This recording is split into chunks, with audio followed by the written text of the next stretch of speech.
things while we wait. Not a big deal at all. Hi, everybody. We're back. I'm sorry. I was just telling these guys that I had a home care nurse come by and I had to do some stuff with the kids.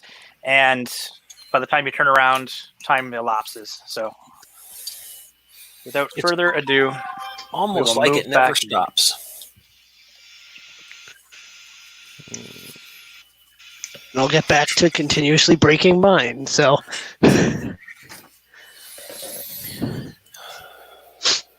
what step are you on, Jordan?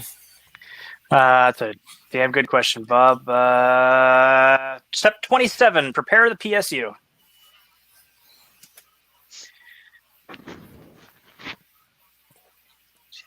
This cable, apparently. Put away my gloop. 2 screws, 2 button heads, and one of these. The cable terminal connectors have different widths. Make sure you follow the instructions. The blue terminals won't fit the INC board. Hi, Fotis. Okay. So, hey, Fotis. Fotis. Okay, so these are identical. Correct. One side is red and one side is blue. Correct. So I think it's just a matter of pick one, but put it in the right orientation. Yes. Great. This is Fotis' least favorite thing about 3D printing right here, having to build his printer. right. The Meanwhile, blue end goes to your PSU. It's like my favorite thing right now. This has been so much fun. And Gear 3D found us. Hey, thanks for coming back. 7. Sorry, I'm a bad person. I'm going to put myself on mute because I'm sniffly. Something in the air today, so Corona. probably. If so, you get to see a lot more of me. Oh, yeah. Hopefully not. Okay, so I got to...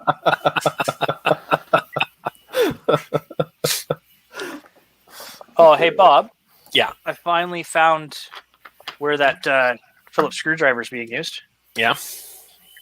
Terminal block, buddy. Hey, look at that. You know what I'm going to do? I'm putting these in now. Oh, you use all 4 of them. You do. Stupid. So you want your blue ends to go to that. Hi, Steven. You put your positives together. Hey, light speed. Negatives together. Yep. Not logical at all, but that's the way it is. Okay, so blue end, we're going to go up under the little block. Yep. And for anyone following along, your little connector is going to have a curve. If you put it in this way under the screw terminal, the thing will go one way. If you put it in the other way, like I'm doing, it works better. If you put it in the first way, you're going to have a bad time. Well, it just makes them, they just don't fit as nicely. You want They don't make a good connection. Well, you want that little loop that it has where it kind of, it's hard to see, but it kind of hooks upward. You want the screw sitting on that so that it doesn't pull back. If you have it this way, it can technically pull back. Yeah, and that little block that they put there under the screw helps with that too. Yes. Now, that being said, the only reason why I know all this stuff is because I've built many, many, many high-end heating and cooling units, commercial grade things, and all kinds of crap. Made my own splice connectors. Well, that's what my channel locks are for. Mm-hmm. They have all the crimping connectors on the inside. I can even crimp coax with these. Those are from my toolkit when I got hurt. But I'm going to tell you, they should have made you put these wires on first, and then the wires kind of get in the way for those screws that are underneath, but not horribly enough that you can't work around them. But when you got ball end heads, and they've given you a ball end,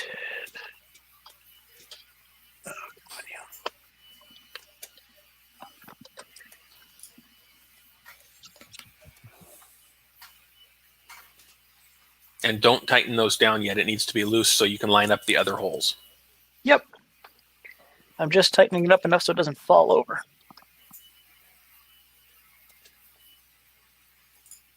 Yeah, maybe this one might be yeah.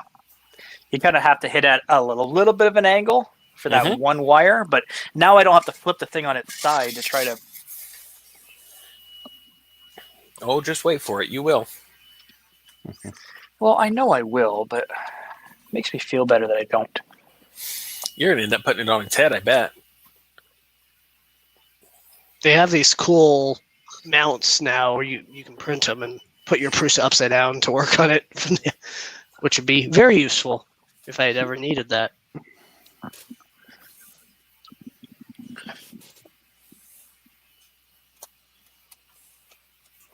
You know what would have been nice, Bob, if you told me not to tighten these things up too much so I could line up these other screws.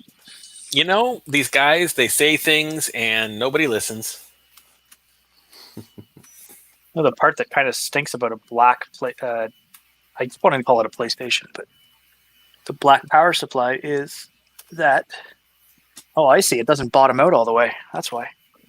Is you can't see the hole when you're looking through a black panel into a black power supply, looking for a black hole. Mm-hmm. Yeah, the PSU looks better though. So much better. Look how nice that is. Oh yeah. And they don't have fans in their power supply. Yeah. Now you can go ahead and tighten up those other screws too. It's a passive one, it looks like. That's nice.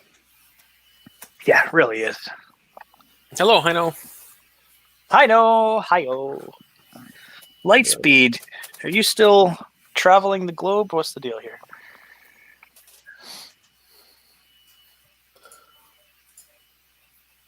Yeah, Steven, soon. I hope to get started on the videos tomorrow, or at least during the week. Take the panic cable and connect it to the PSU. Yes. Hopefully get some do sleep the before thing. that.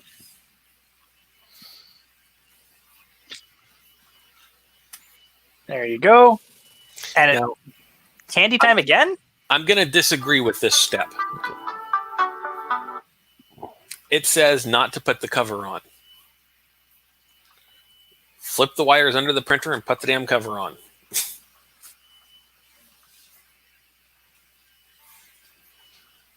I don't know if I want to now, Bob. Okay. I think I want to follow the directions. Well, then you need to eat more Haribo. Oh, yeah, no, we're not following the directions. Let's do that. So it's in here then. Oh, fancy fancy.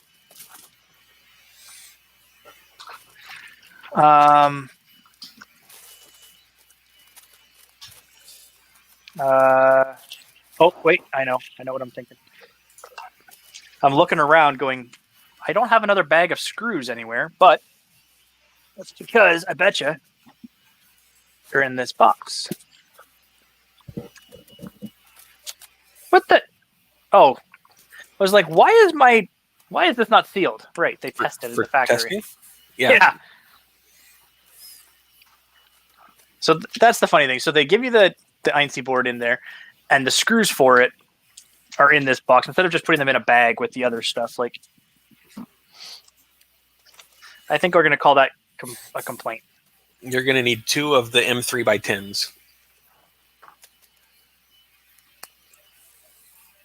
So Justin, what are you burning today?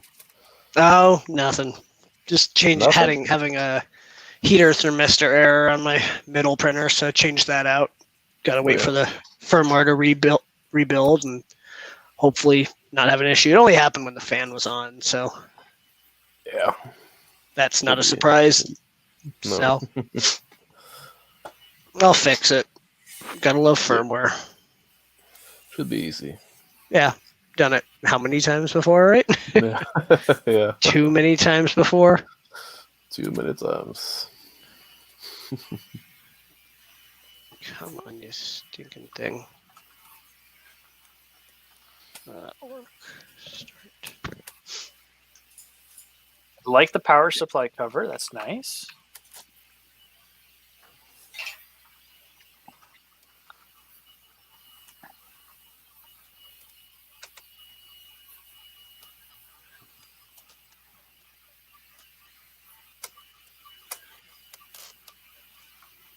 I like it better if it goes in. Yeah, it's a bit fiddly to get it to line up. One side cranked on no problem. This other far side just needed a little loving. Yeah. If I remember right, I had to start one side, then do the other.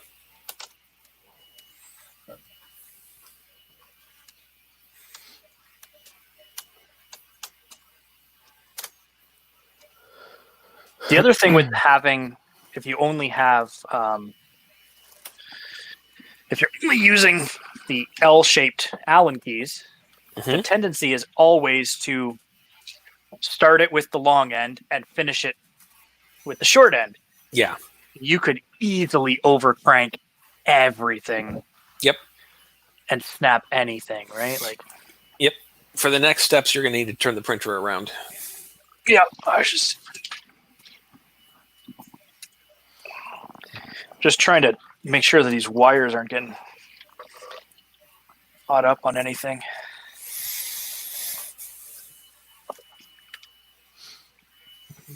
Fotis really doesn't like building printers, does he? Nope. I'll admit, both of my Prusas when I got them came pre-assembled because I was feeling lazy.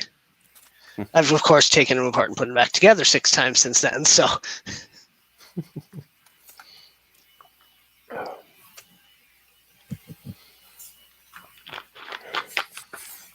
So this is a step I can appreciate because almost all of these screws are one size. Okay. I need the INC.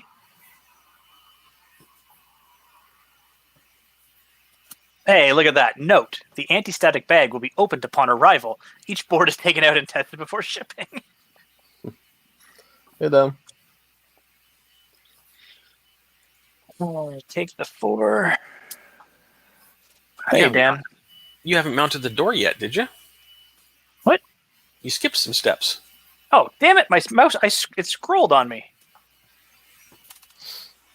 Thanks, Bob. I would have got there eventually. It's just... Would have been more difficult. INC door. Ron, the happy extruder, and Dan.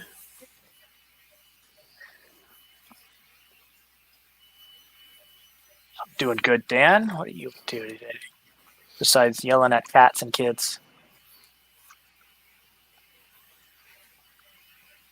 Holes in the blue arrows will be used for mounting the hinges. Oh, that's nice, Viking. What's that? That's a good one. Oh, damn it. I just saw Fotis. That scared the crap out of me. Right?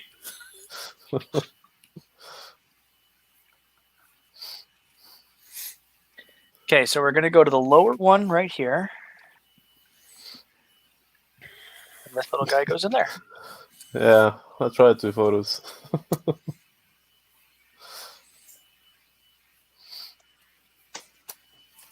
Let's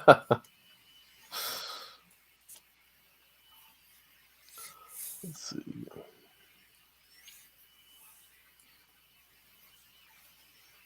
The hinge must be facing upwards. Hey, Dan. Okay. Who let the crazy cat guy in the stream?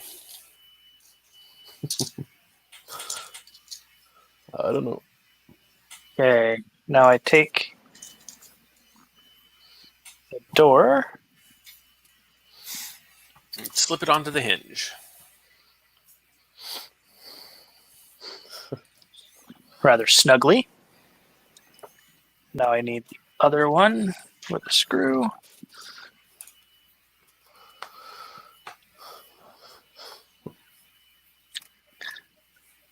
kind of like the hinge door that this is happening. That's a funny way of putting that, Ron. He said he managed to lower the layer height of his lawn. The wife is pleased. Nice. Oh, nice.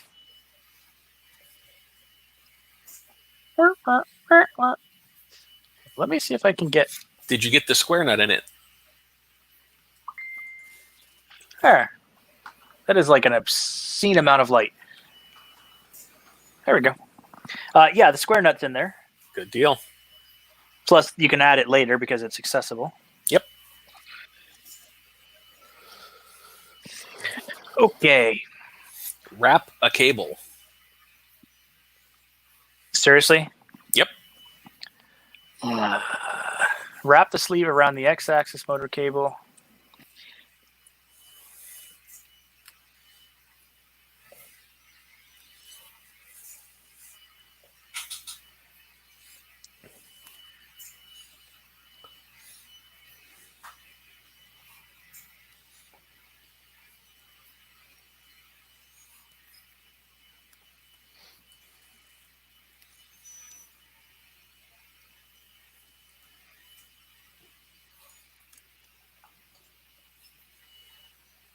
Riveting television.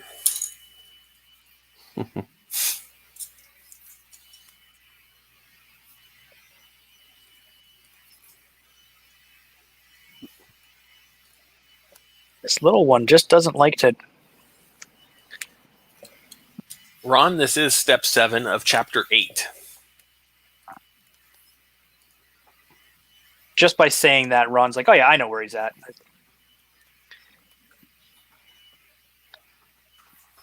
Part of the reasons why I have this printer is because of Ron. It is. Yep. It's Ron's influence. Ron's a bad influence. Part of Ron's influence has suggested I purchase this printer.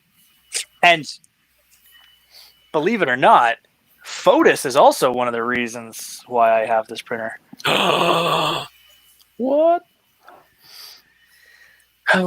Secure the sleeve around the X-axis motor cable, the zip tie.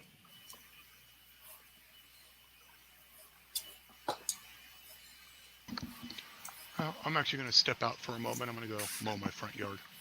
All right, fun. man. Fun. Don't die out there. I'm just going to remove myself from the stream. I'll come back later. Okay, bud.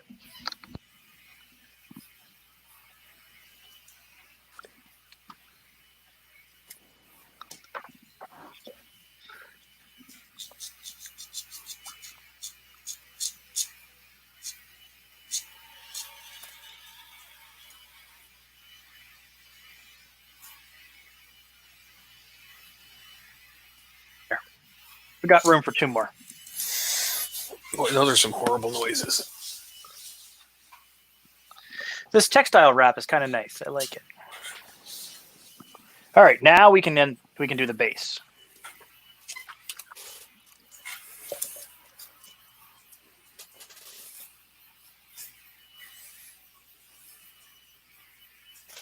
Since I don't need that yet.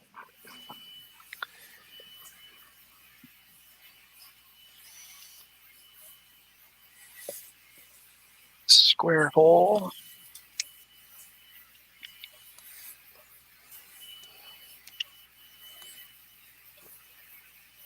Good right back.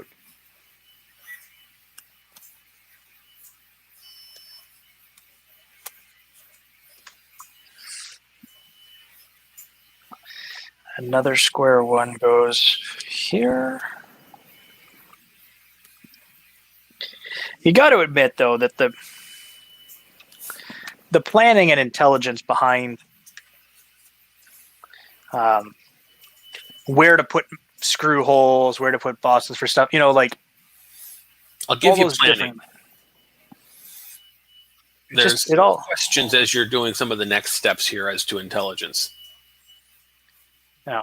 So I'm speaking too soon, is what you're saying. That's what I'm saying. I only say it because there's a steady amount of square nuts, which is nice because. Sure, but you'd think if you've got a dedicated port for the bed and a dedicated port for the extruder module, why don't we have any kind of clamping mechanism for the x-axis? Oh, Let's yeah? put a hole in the side of the case and let the frame hold it. Oh, yeah, that seems a little...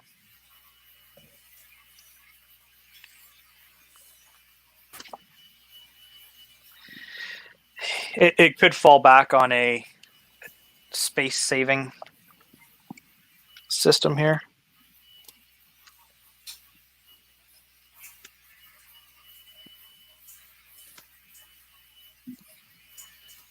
Ron, I agree. That's why I've got 2 of them.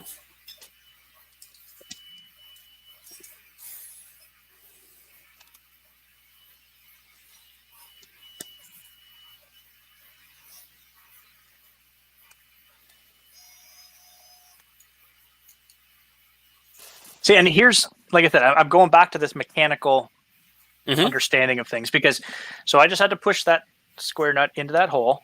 Yep. And it wasn't quite cooperating. Finally, I was able to get it in, and then I stick this in there and go, whoop, whoop, whoop, whoop, Yep. and line it up perfectly.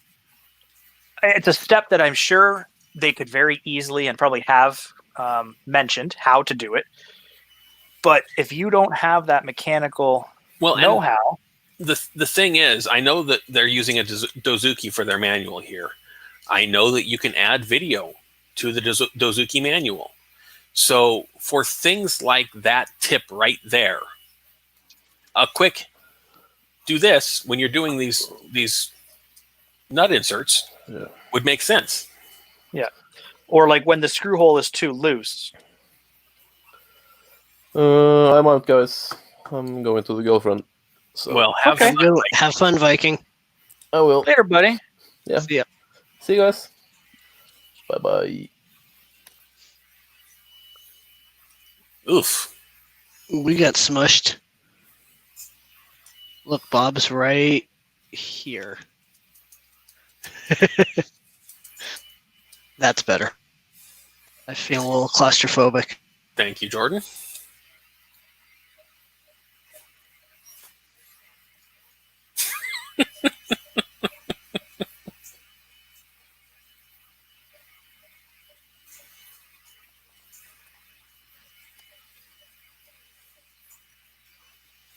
Are those fitting in fairly tight? No, 3 of them are loose as shit. Okay. So I've added a dribble of CA to 3 of them. Only because I know one of the steps is going to be flip it upside down and screw it in. Yeah, the very next one. That's what's going to hold the board in. Yeah. And so if I don't put a little CA glue in there, I'm going to be fighting it. And I do not like fighting it with the board. Because even if the glue's not dry, Yeah. it at least keeps it from... So a couple of these screws are kind of hard to get to, especially the one by your left thumb.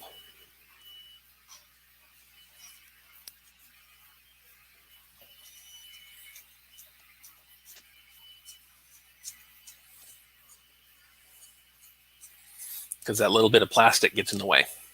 Dude, have you ever changed the board out of an Ender 3? No, I've This never. is Ender child's printer. play.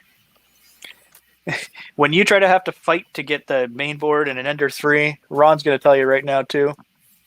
Because he's doing the latest upgrade. Trying to get some of those, like the one screw where it's like it's in the middle of the board and off to the corner, like it's just, it fights you. Mm-hmm.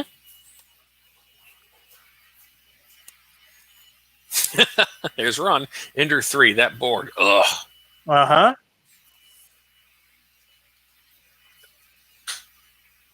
And it's just tight. It's just because the cabinet, whatever you want to call it, is tight. There we go.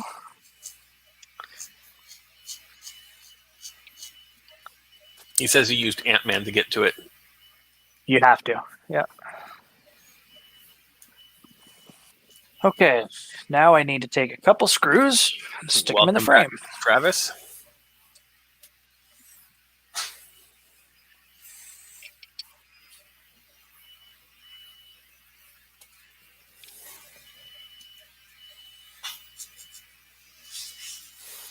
Now here comes that wonky part. Before mounting the base to the frame, take the X and stick it in the X. Wow, that's nice. Where's my labels, guys? It's the top one. I know, but labels. Picture number 2. Labels. They did with picture number 2.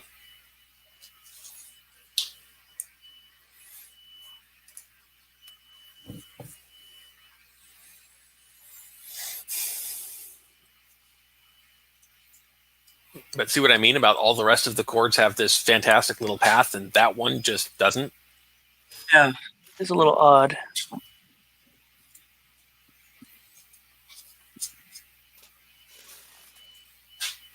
Now you can get to those screws from the backside through those vent holes. Oh, yeah. Do I tighten them up now? Oh, yeah. Look at that. Tighten them up now.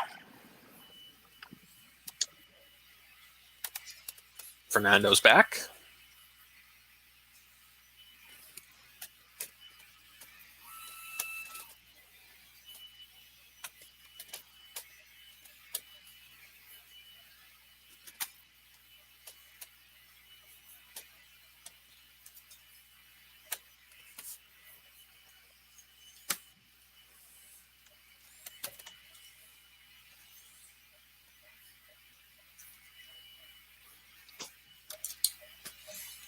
And then There you're it goes.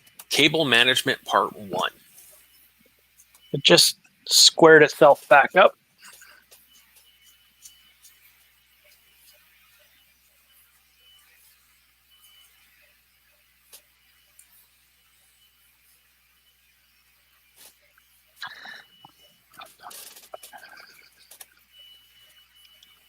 Yeah, once I started cinching it down and wiggling it, I was able to get it flush to the outside. Flip that front cover closed and see if that's where you really want it to be. I don't know. What do you mean? It looks fine. Good. Everything's like, it's perfectly within the frame body.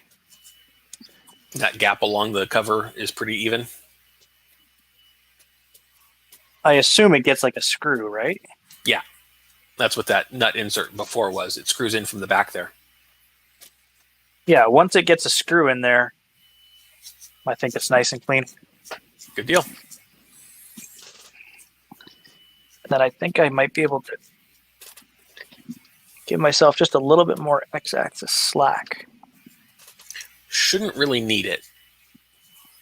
I had a like, not much, but just a little bit extra. So now you're going to need to flip that printer onto its PSU side.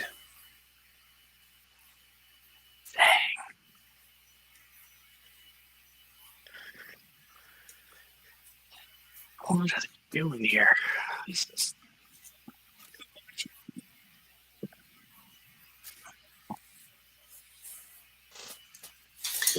Play with all the wires.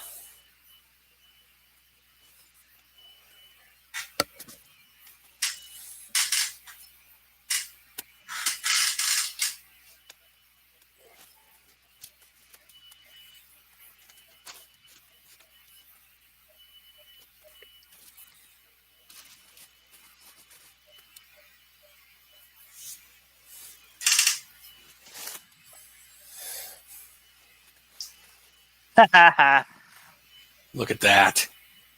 Winning. That's a pro tip. That's a freebie, Prusa. That's a free step for you. Free. Yeah, because they're watching.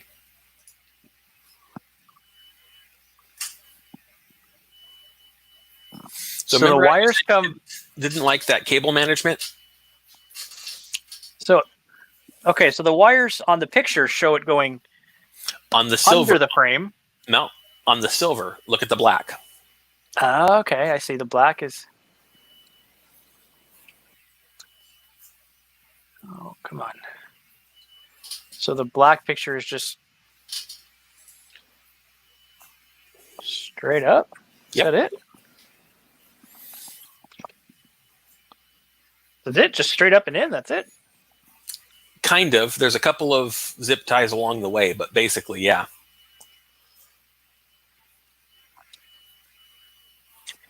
So your step 15 is dealing with that Z-axis motor cable and giving it a bigger pinch than what you're going to be comfortable with.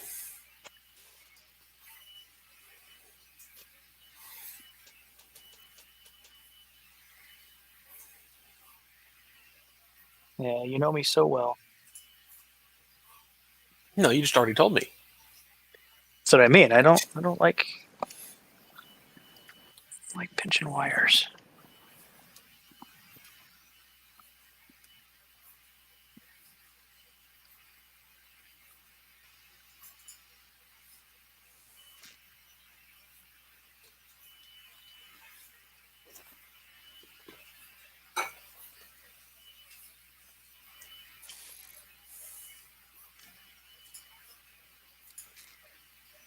I'm gonna hop off, guys. I'll see you later.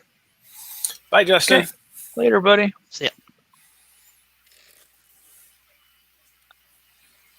Boy.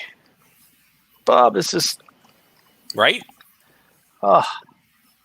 It's almost heartbreaking. Almost. It makes you question their sanity. Well, it's an orientation to the frame thing. I get that. That's fine.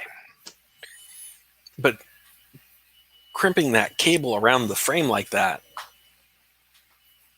Is it asking for trouble? It just hurts me.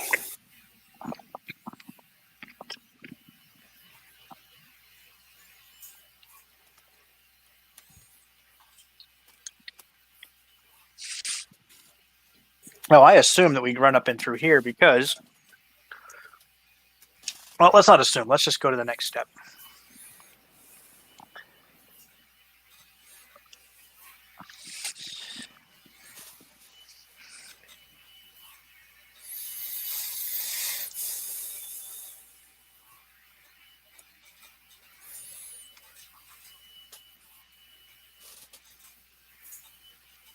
Because I see a lot of zip tie holes. Mm-hmm. Just assume. Just going to fill 3 of these holes with zip ties. So the bottom one gets that Z-axis and all of your power cables. And the middle one picks up the Y. Correct?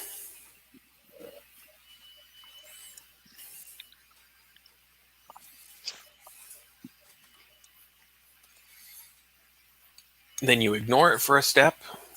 That's funny too, like because the Y wire is above the second Yeah. zip tie.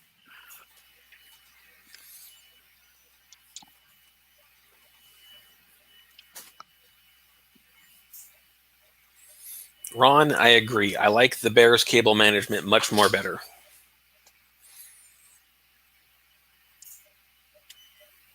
Well, again, we're dealing with hindsight, right? That's always going to be better. Not being said that there's been opportunity and stuff to revamp this, but There you go. Those are words.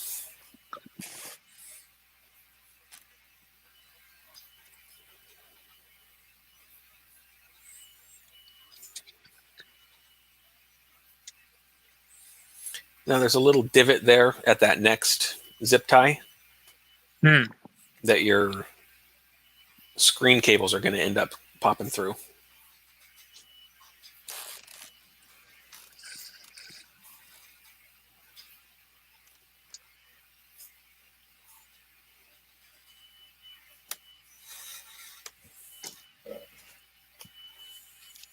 by the way, this Mm-hmm. so much better. Mm-hmm. Okay, screen cables. We're gonna run them in this channel on the inside. Yeah, those want to fold in there.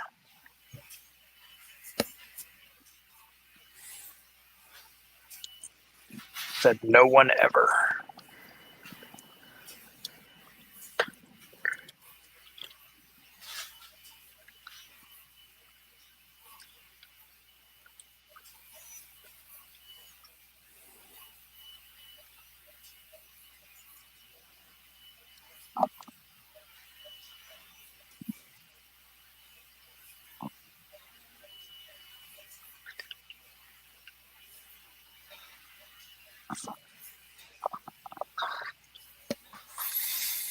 Which one's on which side really does not matter yet.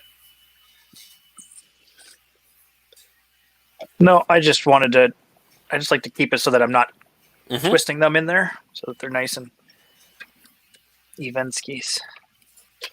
And so then I assume these come Right through that little divot in the frame. under there.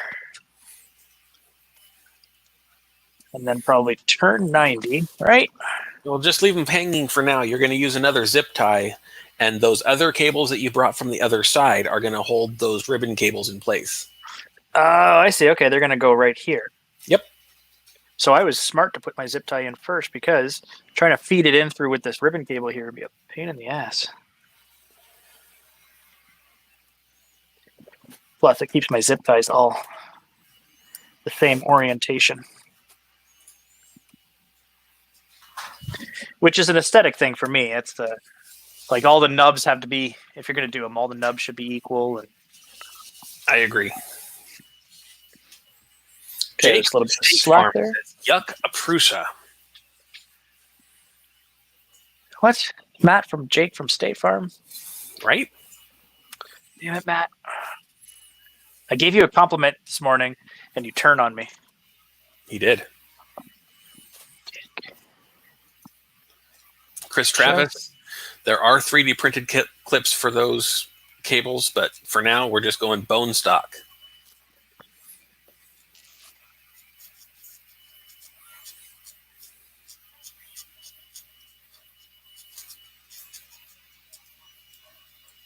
Huh. You know what helps? Instructions? No, yeah, not zipping everything through the hole first. You know what? I should be able to do it with this little tail. That'll be fine. They give you lots of zip ties. Yeah, well, and I've got lots. I've got 1,000 of this size in my house here. It's just easier that way when you buy them at Amazon in bulk. Okay, how are we routing this? We're going. This is where the routing gets really, really weird. So I'm going to go. They're just going to go, done. Those are going up there first. And then all the rest. Right? And then all the rest.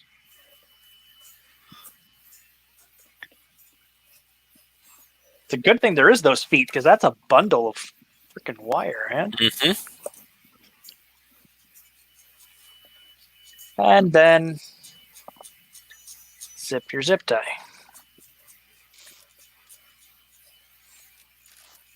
And it says don't tighten it, wait for the next step. I'm on step 21.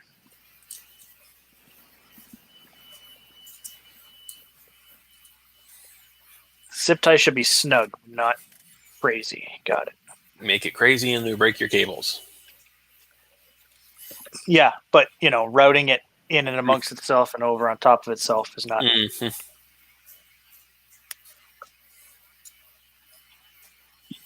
Okay. Step 20. Oh, jeez. 22. You need those little half moon covers. I need.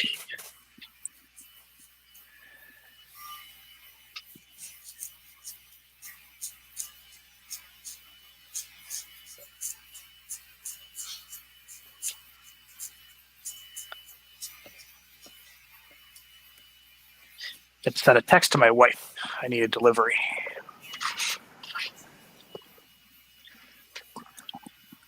Those little covers.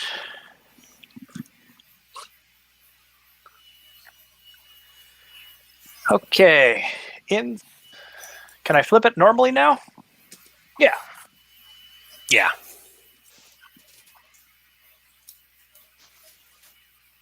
It's going to be a little bit awkward getting those power cables, but nothing that you can't do. Yeah. Because now this comes up and goes in, comes out.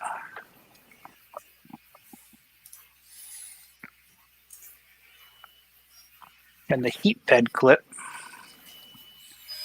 It's the one with the big flat part. Okay. It'd be nice if they turned the picture so that you could tell that that's what it was. Oh, I see. One's got a hole, one does not. I understand now. And just a little bit. The guy gets pushed in there. Ron, I kept a couple of the boxes because they were a good size for storing like the bags and stuff that came in it, but the rest of it went right in the recycling. I have a severe anti-hoarding problem. If I don't have a use for it, it goes in the trash. They have in my garage right now, it's actually being used as kind of a sawhorse for something, is the box that the Chiron came in. That's a big box. And I've got a storage room, like a cold cellar, that the box for the Delta, the Predator came in. That is probably the biggest printer box I've seen. It is 1.5 feet wide, 4 feet tall. My thought process kind of went like this. The printer came in parts. If I have to send it somewhere, I'm sending it assembled. There's no way an assembled printer is going to fit in the box that had parts.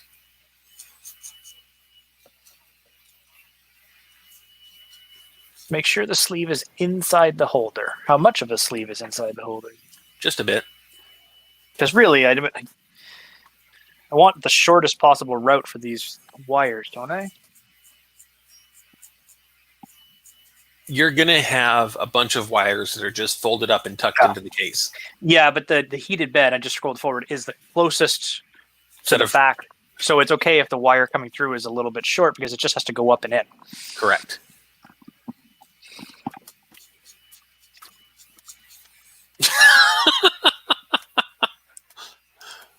So Ron said, his son said, "Dad, keep it. When I have the yard sale, I'll get an extra $20 after you've gone to the other side."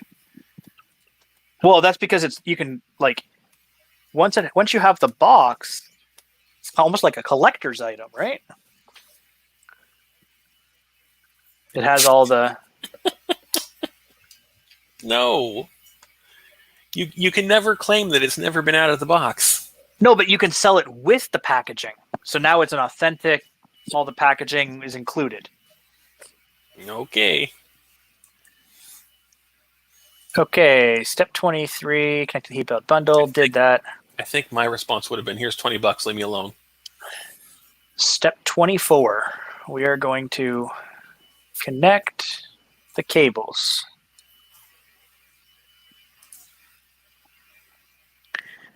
Okay, cool. You know, it'd be nice.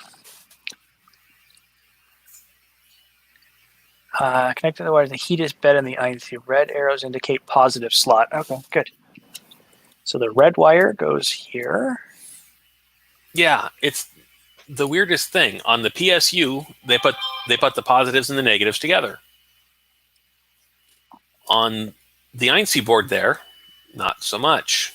Well, you straddle them across the thing, right? It's interesting that it's running two wires for it, though.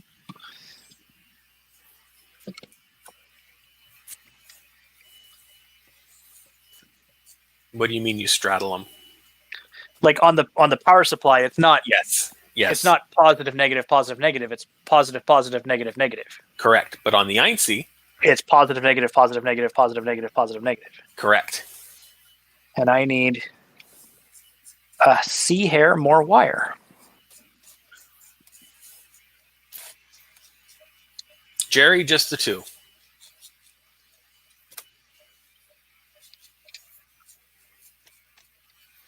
One of them I paired, the other one I did not. Hope somebody was not seriously trying to figure out how many printers I have, because that's a bad choice. No, Jerry asked how many Prusas I have. Oh. Yeah, Bob's not an expert. He's just the guy who said, hey, I'll come hang out and read the instructions with you. Right? Man, I do not like the length of these print terminals and the...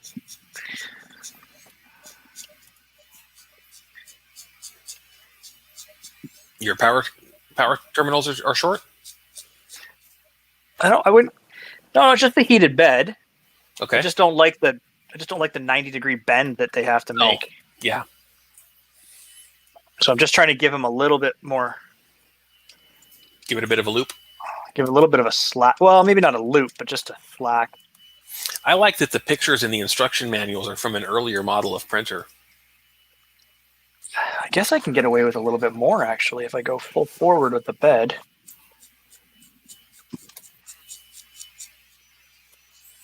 Jerry's asking how your leg's doing. Oh, it's doing good, man. The nurse came, she checked it all out. Everything's looking good. It's healing up nicely.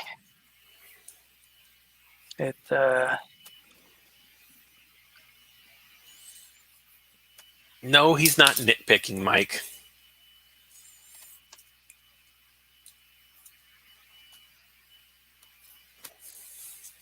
Listen, Mike, you're supposed to be on my team. I First- think he done let the machines win. No, see, the first thing is Team Canada, then Team Orange, then never let the machines win. That's how Mike's order should be. Second time using the screwdriver. All right, I'll admit it. I was wrong. You do use the screwdriver. Now, of the tools in your house, a Phillips screwdriver is one that you should just have. Everybody's going to have. Well, if you don't, The flush cutters and the nut drivers would have been a much more important inclusion in the kit. so that's the thing is, right? Everybody always talks about flush cutters.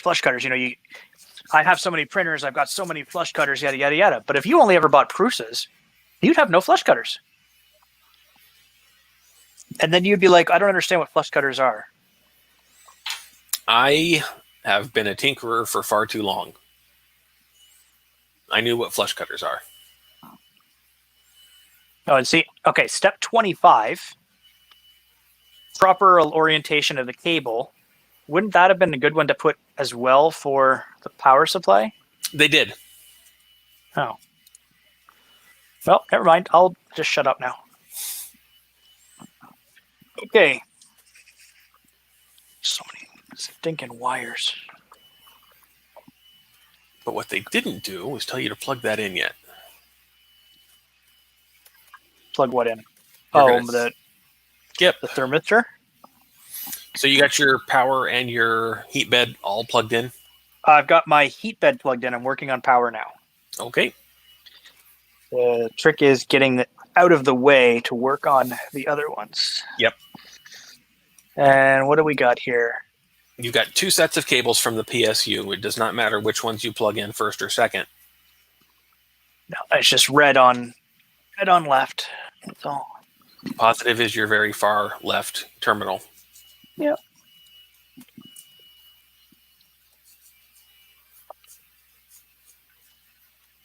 And just making sure they slip under the The little flat. block. Yep. If it was a red Robertson, it would be better in my house. If it was a red Robbie, you'd be, man, I can throw a stick and hit a red Robbie. It's so, they're the best. You the Americans are missing out entirely only because of some ridiculousness. The hell are we talking about here? Because, I'll All right. pick it up next time I'm in Canada. Robertson screwdriver. Yeah. Is a square. It's a square. So instead of a star drive or a slot or a hex, it's a square. Deck screws. Deck screws. There you go. But in the States, for some reason, they decided, well, we don't want to use the Robertson because it came from Canada, so we're going to use Torx or we're going to use Phillips for everything. And dude, No, Robertson. Deck screws are awesome. He's right. Because if you've got a screw that is a green Robertson, so that's a size smaller, and it starts to strip 9 times out of 10, you can use a red Robbie head and it'll come out. If that one somehow I love strips, that your sizes are colors. That's just fantastic. so it's number 1, number 2, and number 3. There's 3 Robertson sizes, but it's green, red, and black. There is a yellow Robbie as well, which is even smaller. But yeah, they're all color coordinated. Oh, that's awesome. Literally, I don't have. Oh, my screwdriver set went upstairs. That's fine. Squarehead, I know exactly what you're talking about. Yep. It's fantastic. The only way it would get better, and I don't even know if it could get Carpenters better, down here love them. well, can you even get the screws though? That's the part Yeah. that's Absolutely. yeah. And the other thing is when you're building something, okay, and you put that screw on the head, you don't need a magnetic head to make Nope. It just a thing. works. It will just basically clip in, and away she goes. The likelihood. So I have a red Robertson drill bit, okay, like a screwdriver bit for my drill that has been used for years. It is not stripped. It is not rounded. It does not strip. It does not round easily. See, up there you guys call them Robertson. Down here they're just square drive or square head. Yeah. Actually, you're going to call them Robbies. Red Robbie, green Robbie. Now, it's a number 2 Robertson, which is the red Robbie. However, I don't think I ever would because I hate that name. Mac. But square head, we'll call him that. You guys can get it. Okay. Oh, preparing the PSU cover. Whoop, whoop. I think we did that part. We did that part. It's all done. So connecting all motors.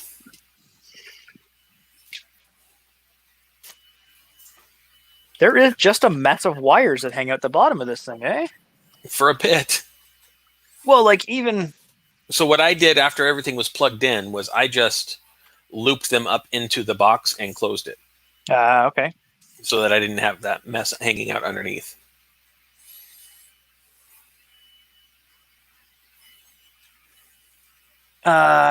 Z motors are connected on the same level. What does that mean? There's a strip of connectors. One of them is too deep. I see that now. The one that's too deep is your Z's. Or my Zs. Or your Zs if you want to be, all Canadian about it. Yeah, see, the thing is because of all the years I've worked in call centers and stuff like that, and, somebody saying, like, my accent being, somebody said the other day, I don't really have an accent. And that's because of working in call centers and stuff. I've always just said Z. My wife was trying to, when we were teaching the kids the ABC song, and she's like, oh, yeah, it's like, and we say Z in Canada. I said, well, actually, it's Z or Z because the song is written by Americans. That's awesome. Yeah. Oh, the bottom one stays empty. Okay. The bottom one stays empty for now. That's where your extruder is going to go, I believe. Personal wire management time.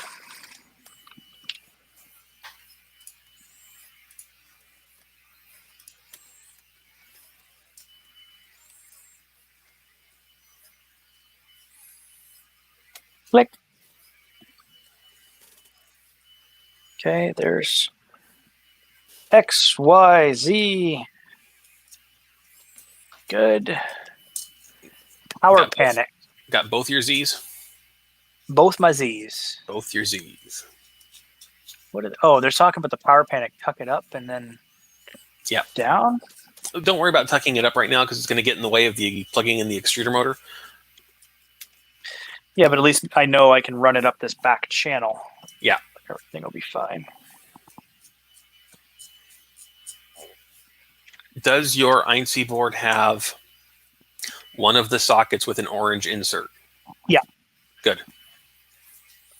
So then the power panic goes off to here to the right of the heated bed.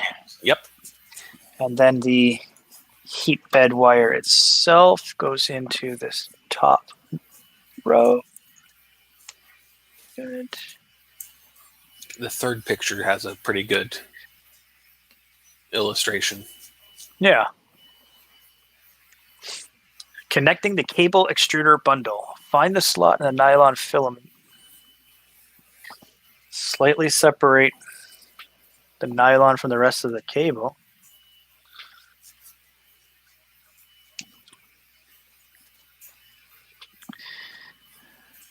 You may have to trim that nylon filament If it's too long, it'll poke into your X motor cable.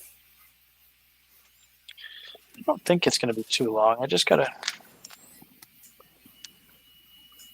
Yeah.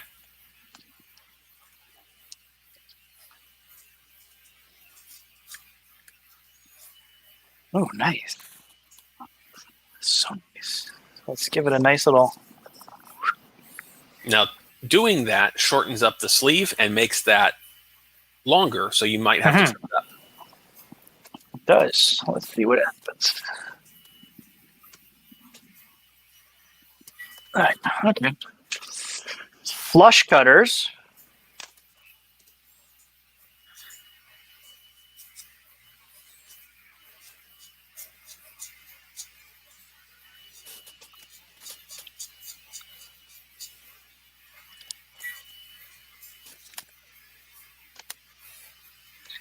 All right.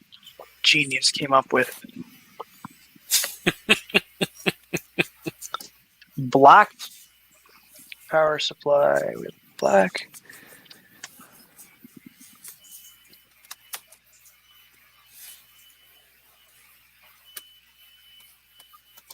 And of course, because I just trimmed the cable, it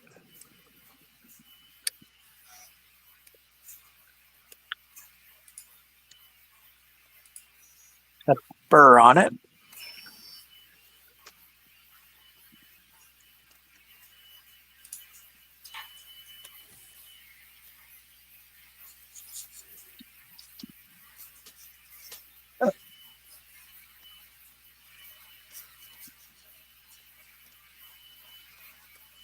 Well, I think that's it. You want a bit of the textile in the hole, right? Yeah, a little bit, because we've twisted it, so that's fine.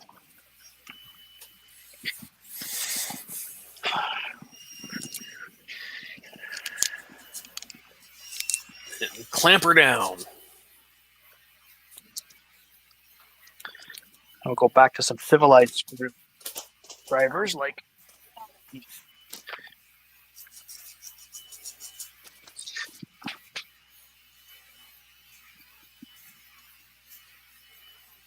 Ron calls this the Stephen Hawking step.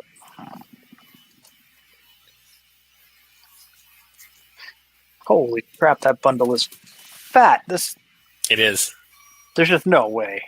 Yeah, it works. You got to squeeze the living shit out of it and then start the screws, but it does work. Well, and it's like, okay, well, my thermistor doesn't work. I wonder why. I think we need a little different angle.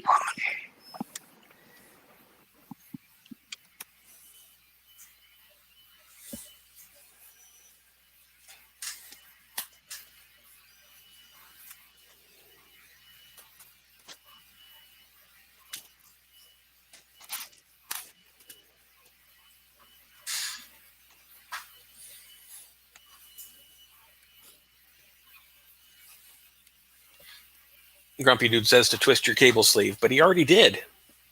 I did, and I think twisting it is what the problem actually really is. Twisting the cable sleeve can allow you to thin it down a little bit with compression.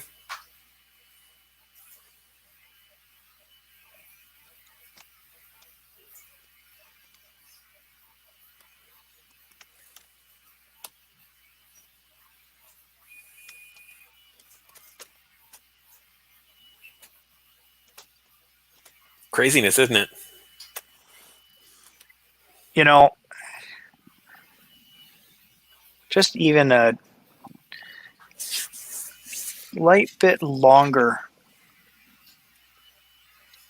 bolt or something would have been just fine.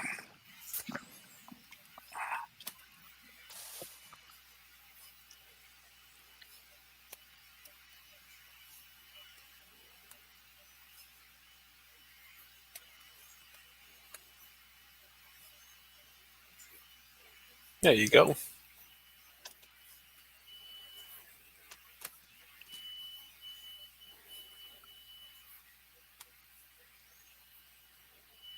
But you still got to squeeze the shit out of it. Ron says it's all downhill from here.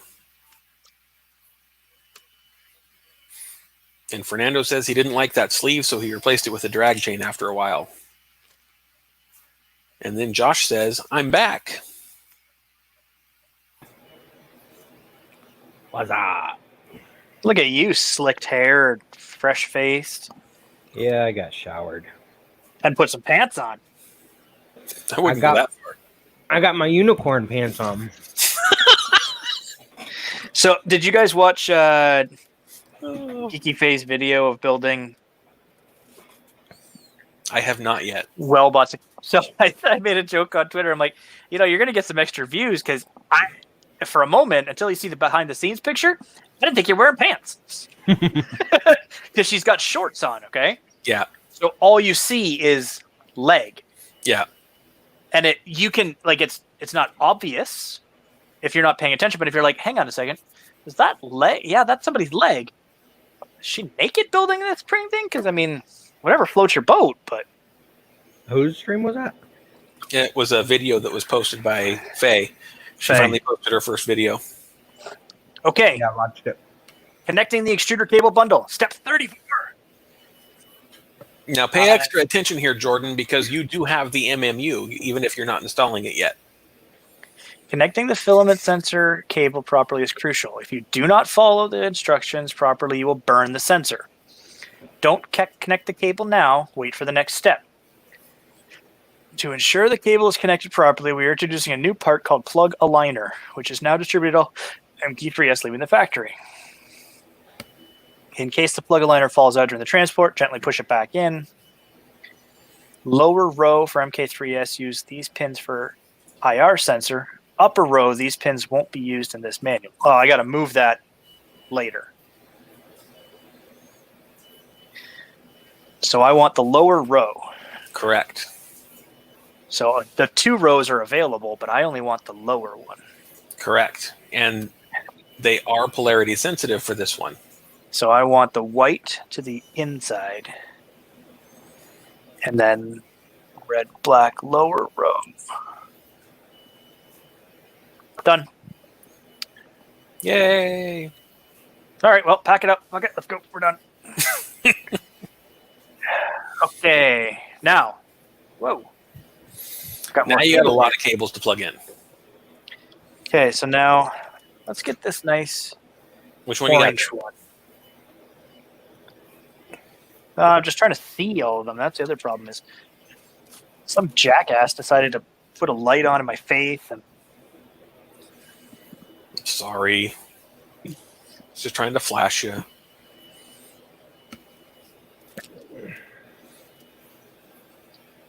all right, blue, green, white, or blue, brown, sorry, Might black, that white to the be your bottom. Pinda. Ta-da. Ta-da. Right, yep, okay, it's the only spot it can go. Next one. Black, red. That is going there.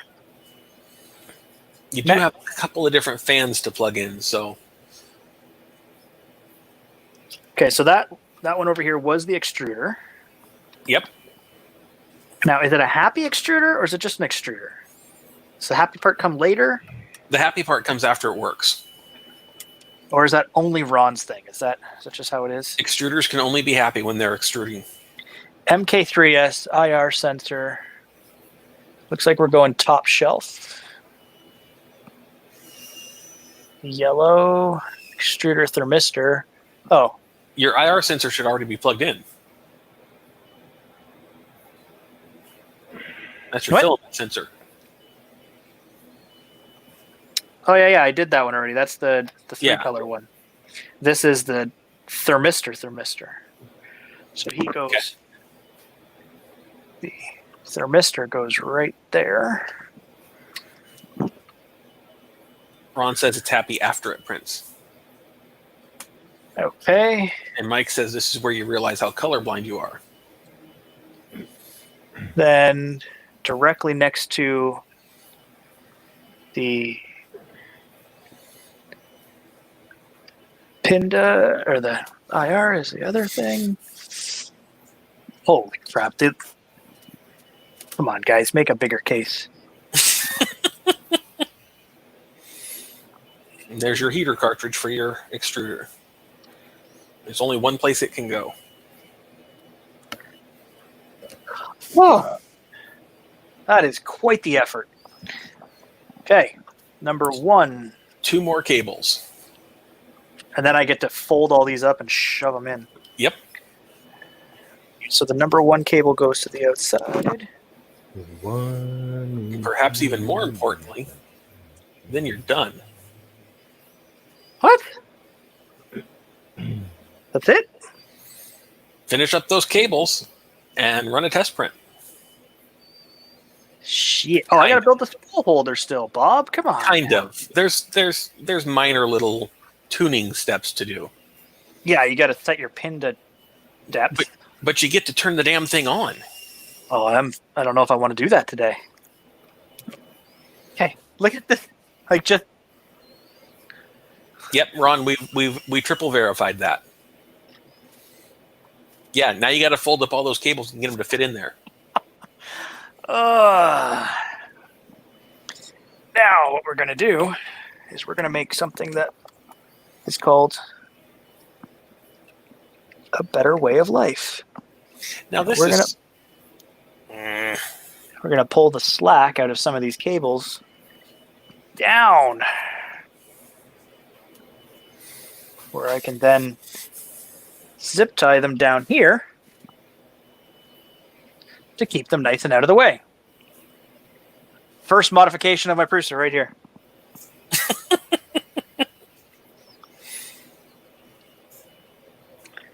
It's just a zip tie where we're going to keep some stuff.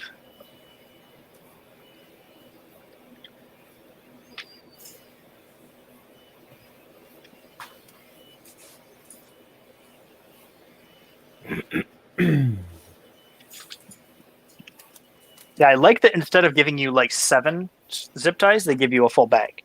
Mm-hmm.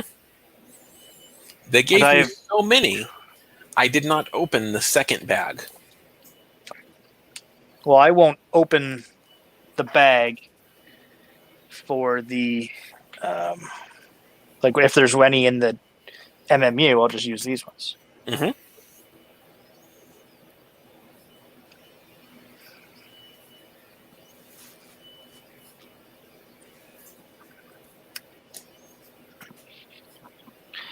All right, that's already looking a little bit better. So I just, this stuff down here, I just pulled it back a bit and then just zip tied it loosely so that these ribbons aren't getting mangled.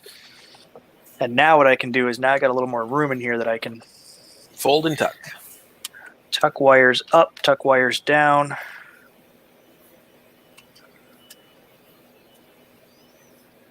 I'm going to turn that and twist it up into there.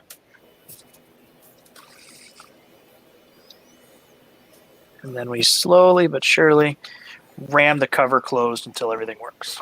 And grab your extra long screw and clamp it down.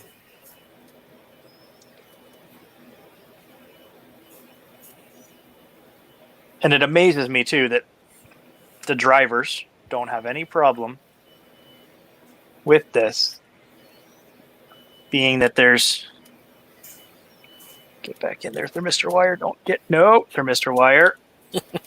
You're getting zip tied now. You've broken the rules. Ooh, actually, that's almost solid core wire.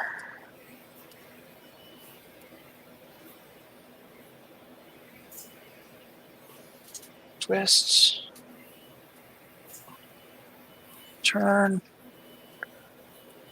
So yeah, so I was saying, it's amazing me that the drivers don't need any, or the chip or anything like that. Doesn't need any airflow extra.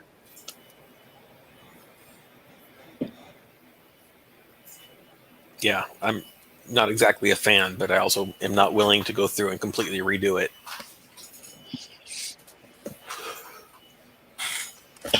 Now that was cramming those back in there. I managed to make it rather civilized. Again, because I know what I'm doing, Mhm. right? That's the rumor on the street. So here she is. Closed up, nicey nice. Now, John wants to know if you're getting thunder out near you.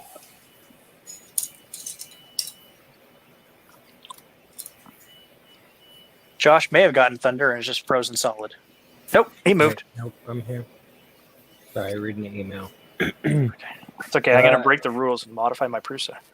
Yeah, it was just pouring here for the last hour, Ron. It seems to have moved towards you though. I added a zip tie up here where the heater wire comes in. That's 2 modifications now. Yep. Just makes me feel better. Now you get to mount your anti-vibration feet. That vibration feet. That's step 39.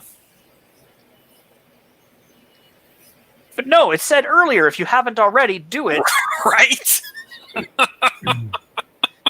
All right, that's a complaint. That's a complaint. Complaint department. Wow. Yeah, it said. It did. It did. It said And I way did. earlier to put them on. Well, it said And put then them it on in the said very beginning. And then it said if you didn't do this earlier, when you do the Do it LCD now. screen, do it now. Yeah. So okay, fine. Do it now. And then it says, now do it. Now you get to put together your spool holder. Now I get to put a power cord behind the Delta for a second. Fernando says, no smoke, no smoke, no smoke.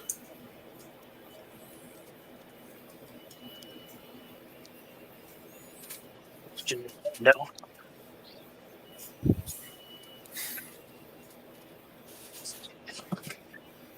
No, we took this power block, this power plug. We brought it up to the cottage with us. So I just put it back there now so I can. Now. Whoa. Now that everything's wired. Don't, Don't do that. no, Not quickly, anyways. Not with this printer. correct.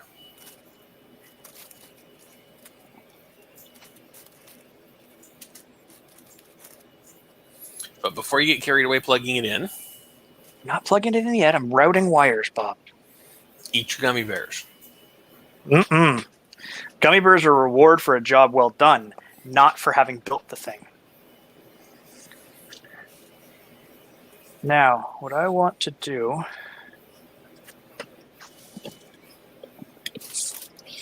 I want to put...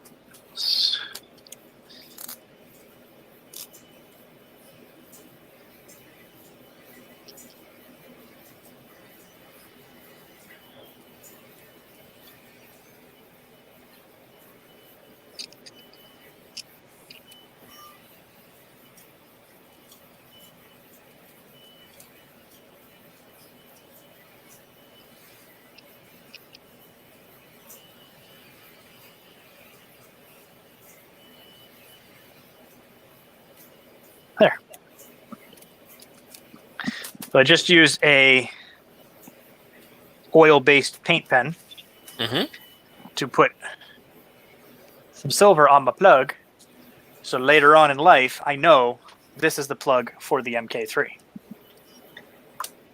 Because, well, Because quite in your frankly, mind, silver means MK3. well, it's the only plug that's label colored. All the rest of them are not. So I have a label maker. I do that too, or I have in the past, for at least for ones that matter. The only thing I've noticed is that some power plugs, not all power plugs are created equal. The one for the Delta, the Predator, is a beautiful thick cord. Like it's robust. So I make sure to keep that one with it, just to make sure the power supply has enough draw and everything.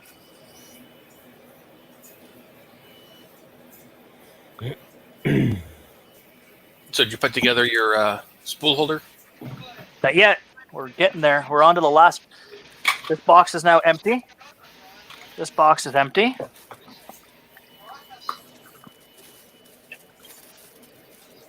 Right, spool holder.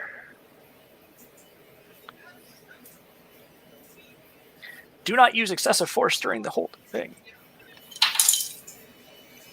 Take your 2 identical pieces and jam them in there and make it look like a thing.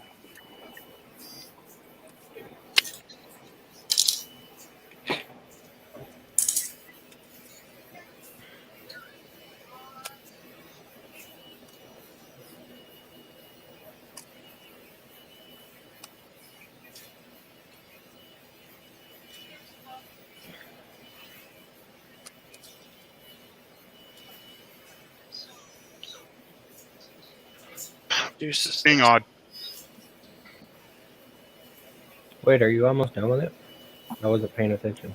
Yeah, no, I have to put the spool holder together, and that's that. He's on his pre-flight check. He's going to have to. Okay, so I want to take Actually, the right one, we'll hold it. stick it in. turn it. That's great. Thank you, honey.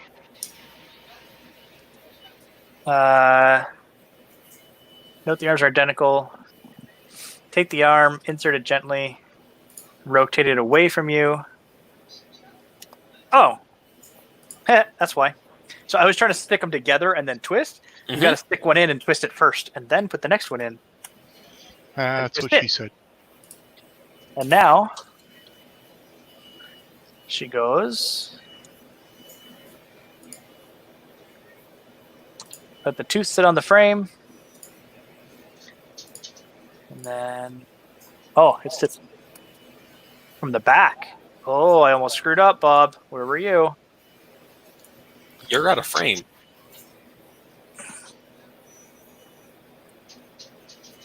See? So I was starting to put it on Kamsa. And it would have worked either way, but I would have said something if I'd have seen it.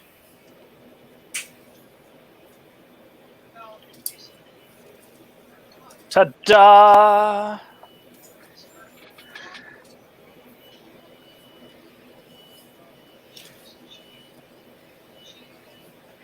And now we get to see him drive the nozzle into the bed. Haribo time. Eat 15% of the bears. Chapter 9. I didn't think you could eat the bears until you've successfully done your first print. I will not be eating the bears until I finish. Last like bastards are all starting to play Counter-Strike right now. Oh, they've been doing that for a little while. No, like Wexter just signed. Like they were in the Discord chat. Yeah. But I can see on stream, like on Steam, Grumpy Dude's playing now. They're all just starting to jump in. It's about that time of the evening.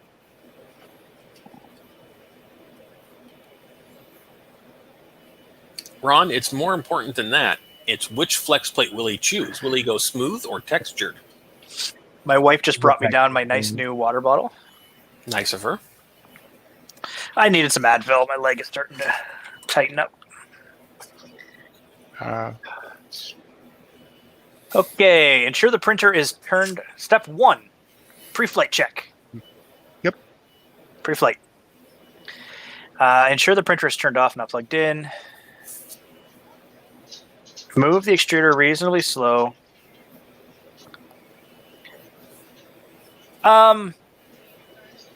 Here's a stupid question that I know the answer to. This thing's got sensorless homing. Sure. That was my question. Manually all the way to the left. By rotating both threaded rods at the same time, move the Z-axis until the nozzle is about to reach the heated bed. Well, I guess, do I got to put a sheet on there yet? No sheet. Not yet. Not yet. Because now we're just going to set nozzle height and pin to probe height.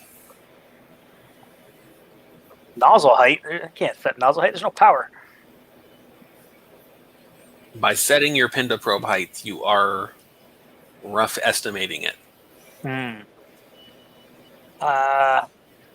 Don't place the steel sheet on the heat bed during the entire pin to probe adjustment process.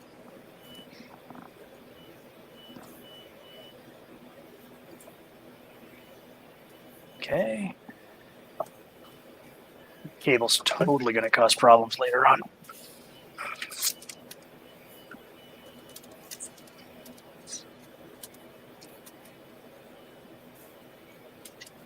Okay, there we go.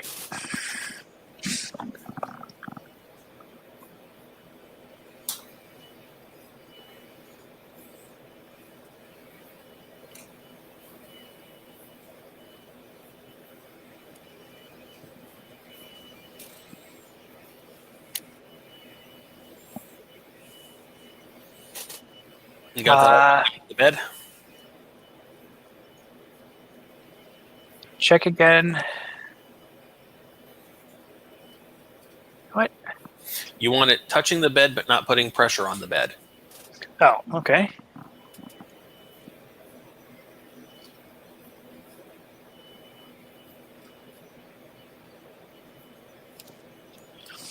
There's a piece of paper. Here's one. The lovely Prusa instructions. I can slide the paper under.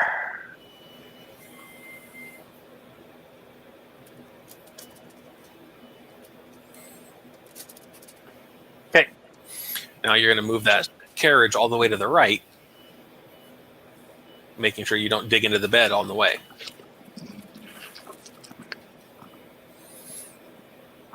Don't touch the left lead screw at all. Adjust with the right.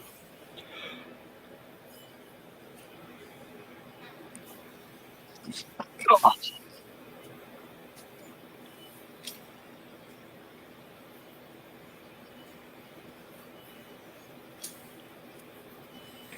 Now bring it down on that side to match what you did on the left. And then recheck my left because, well, it's going to throw a lot of skew in there.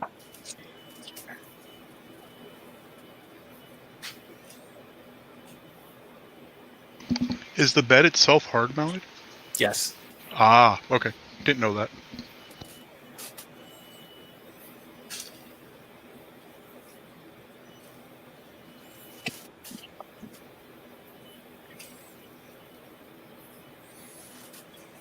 Nozzle touching.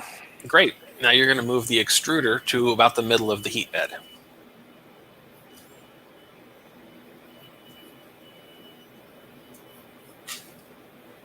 Nozzle touching too much. There's a little brass line being left.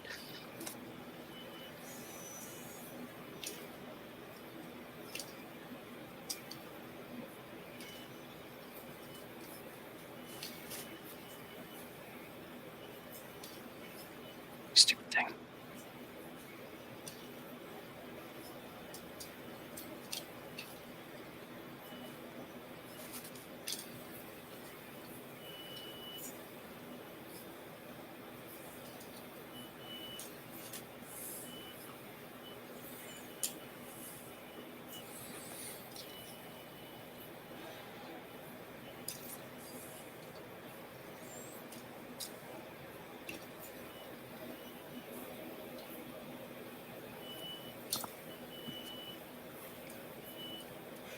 It's just a superficial line.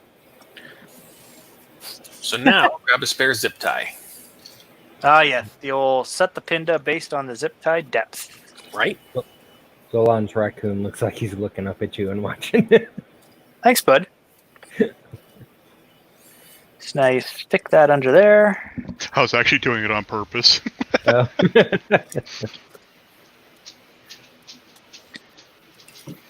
Also, it's letting my neck relax some because I've got it on the back of the chair.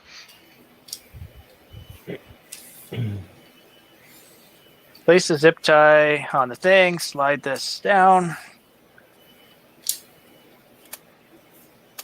Thanks, magnetic bed. Hey, that's the first time the magnetic bed's really given you an issue, so...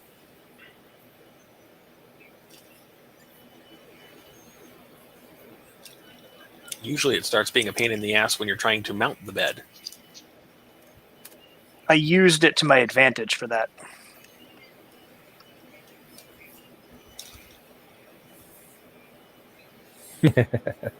Ron's waiting for Zolan to say, "Hey, you're missing a spacer." Okay, so now the zip tie is like tight, but I can pull it out.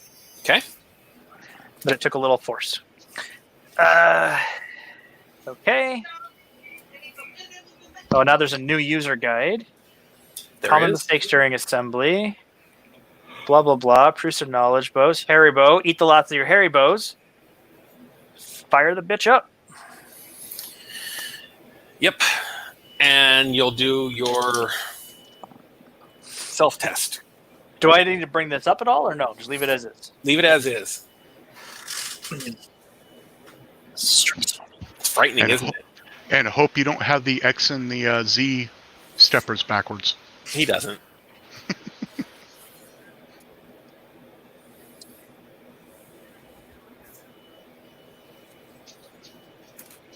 Ron wants to make sure you tighten the pin to screw.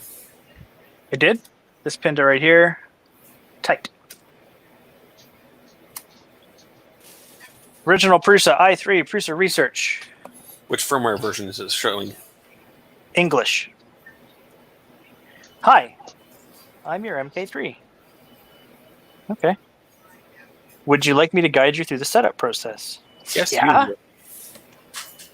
I will run the self-check to test the most common problems. You're gonna need that piece of paper you just had as well. I know. Extruder fan. She started. Printer fan. Started.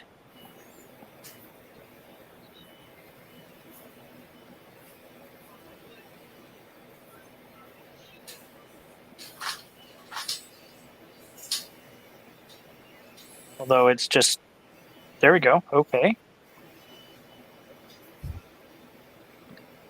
Checking the z-axis, or x, minus. Okay.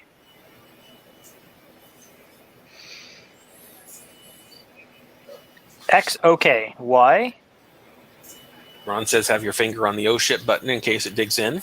Yeah, no, you need to have the, that's why I love the oh shit button.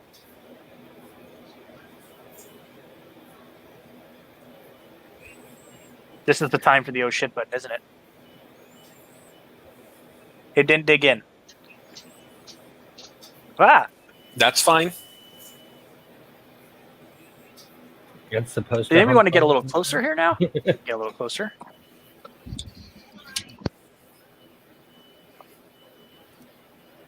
Yeah, it rams those axes a couple of times. Now it's going to heat the bed. Cooking off any of that sweet, sweet gummy bear that you left behind.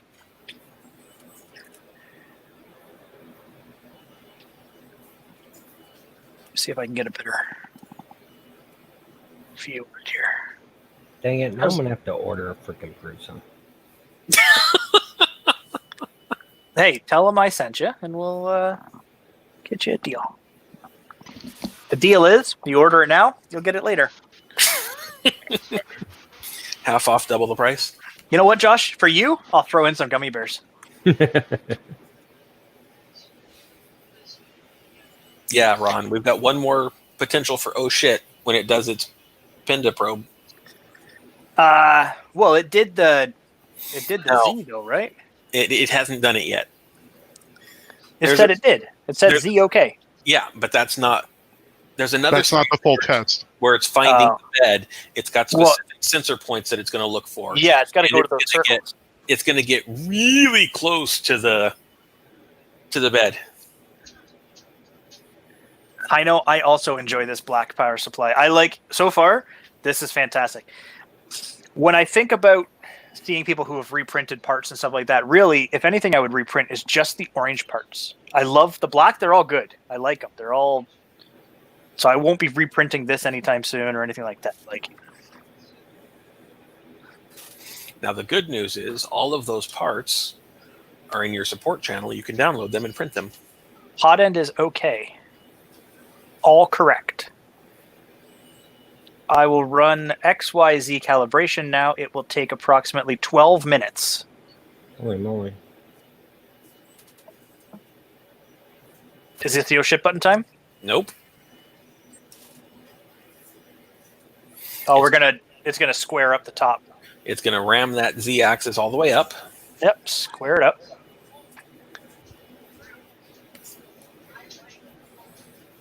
Okay. Please clean the nozzle for calibration. Well, the nozzle's brand new. It isn't always. It's the same first time setup that you can do Is later. the steel sheet on the heat bed? You don't want it to be on the heat bed. Why not? Your default answer is no, correct? Yes. Place a sheet of paper under the nozzle during the calibration of first 4 points. If the nozzle catches the paper, power off the printer. In other words, oh shit button. Correct. Power off the printer. The next thing it scrolls to immediately. Hang on. Let me see if I can get this. Oh, come on.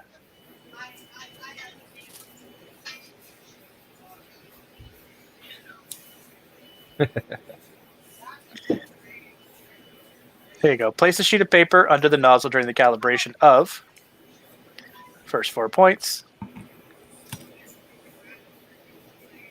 Immediately. I like that. That's good.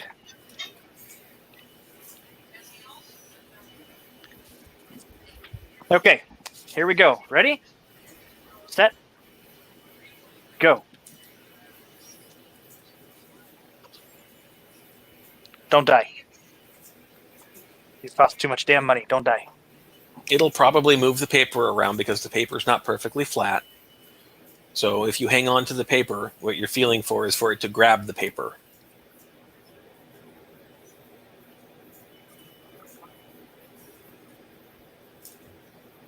It has not even come close to the paper. Probably Oh, good. it will. It's doing little circles. Yep. Is it just slowly working its way? Yep. Oh, that's smart. And get ready to move the paper when it moves to the next point. Because the next point it's going to do is the front right side. Well, I'm currently moving paper. You shouldn't need to. You should just hold it and see if it tries to pull it away from you. It's good to wiggle it around a bit and see. Then you can see. No, you know if it's got sketches. too tight. Oh, okay.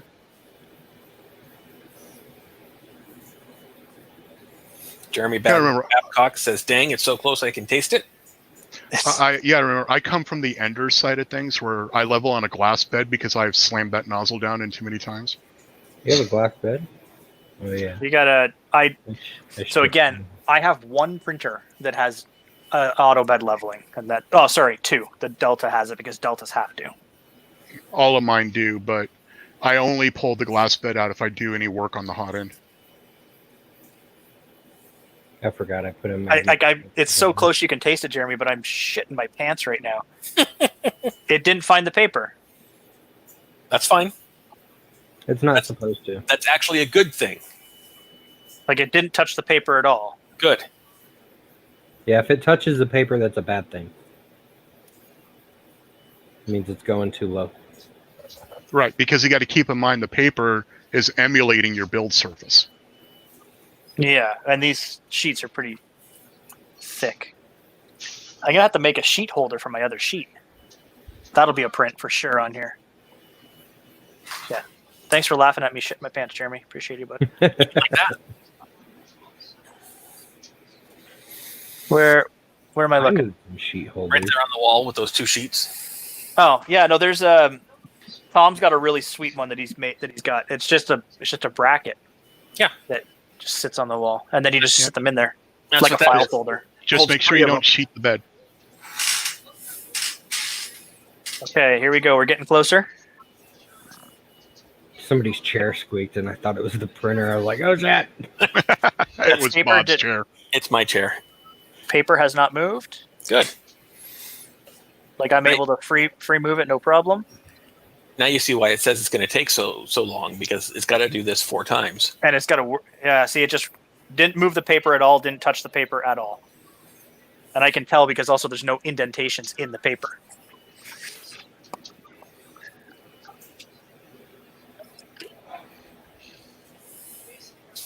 Now we're going to have to get you one of those Adjust Your Live Z t-shirts.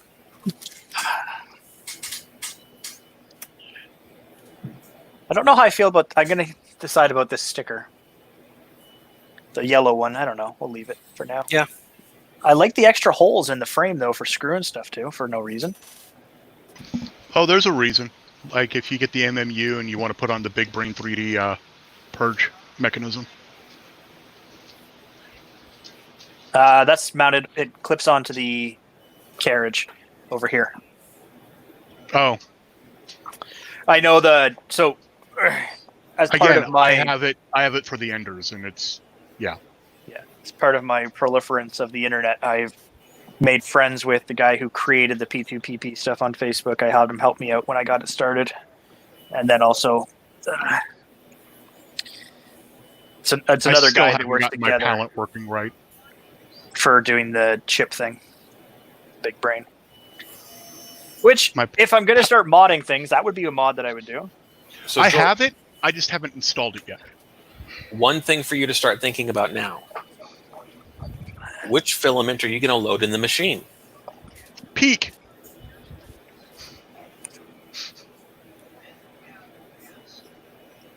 The shitty one that came with it.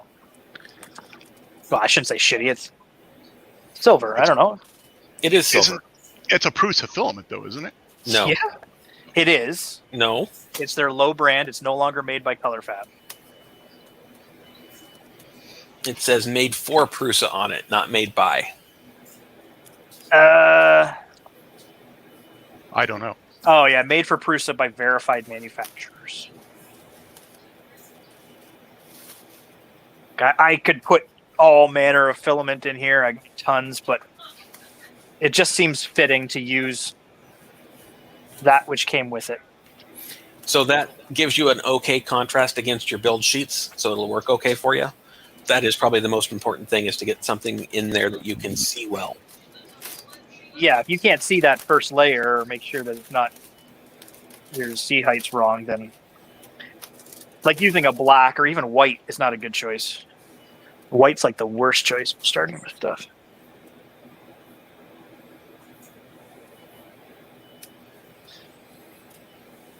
Ta-da!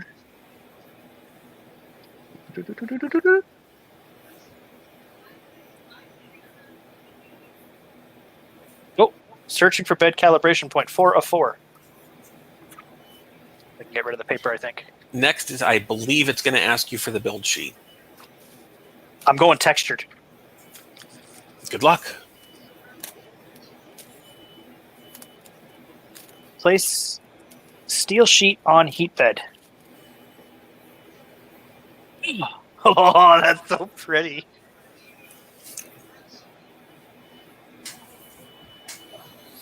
Yeah, Look at that. That is nice. you're going to want to give that a good dish soap and scrubber.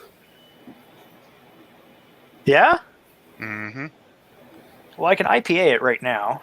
Mm-mm.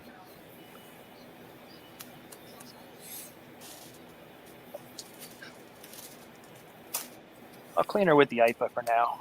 Yep. But it has to be done cold, and do not use acetone. I will stand behind this decision only so that you can get the full Prusa experience. Mm-hmm. Why? Because that PLA is not going to stick to that shit. Nope. It's going to be fine.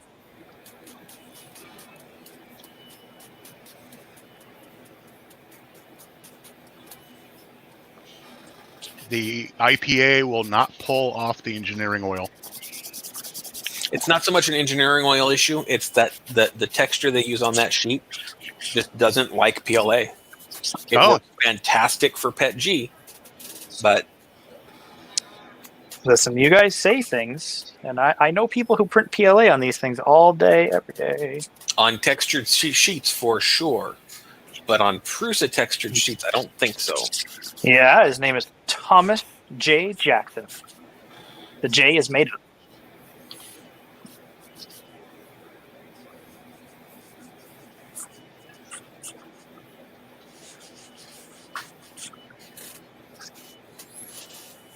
Dun, dun, dun. This is what I was always looking forward to. That is nice. layout is so nice. Like, dang, that sticks on there good too. Yep. Lap at the base.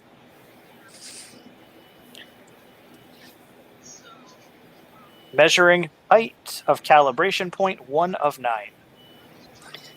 Oh shit button. Ready to go. So it's currently set for your 3-point leveling. I switched that to 7-point.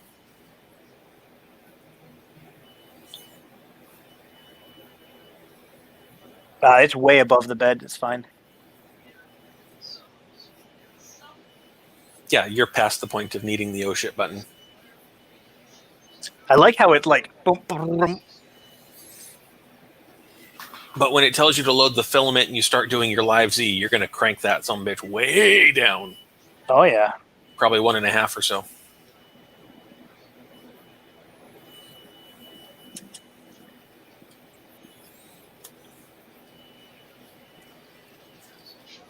All right. I got to get a picture of this part for the internet. All right.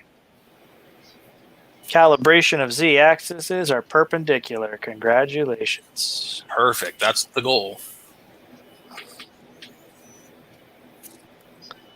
Okay. Is filament loaded? No. Select nozzle preheat temperature, which matches your material. I want PLA, 215 and 60. Good enough.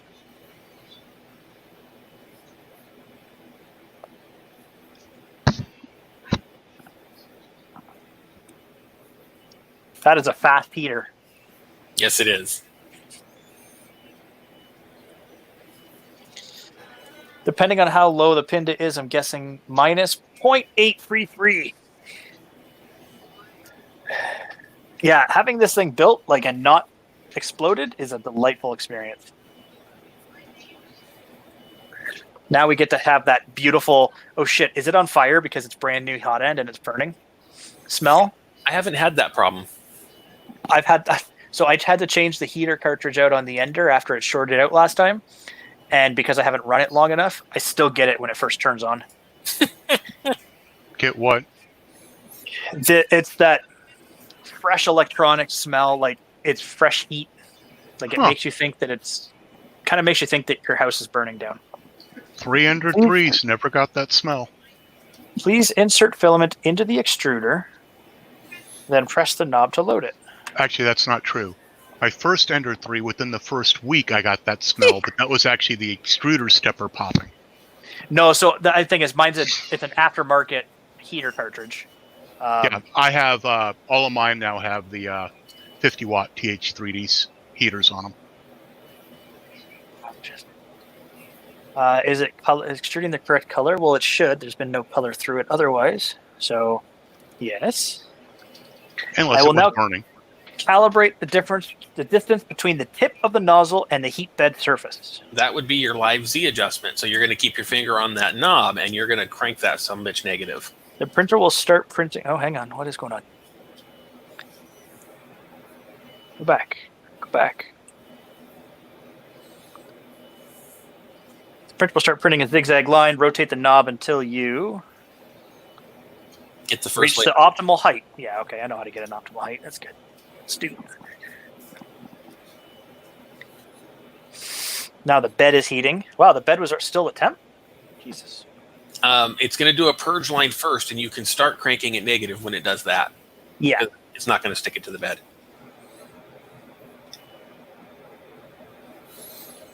Ron says every Prusa has a sweet spot. Find yours now. Yeah, like from my understanding, like once you set that, like every Prusa's got a different. Because I mean, it all depends on how everyone mount, like how far down did you cram it down? When you tightened it, did it roll up a little bit? Did you? Yep. Not only is it dependent, but it's also sheet dependent. How thick is in this case, the powder coating on the sheet, or how thick is the PEI sticker? Right. And are you using Prusa sheets? Are you using a Wham Bam sheet? Are you using a TH3D sheet? Are you using a sheet Ultimaker or Ulti Stick? Sorry.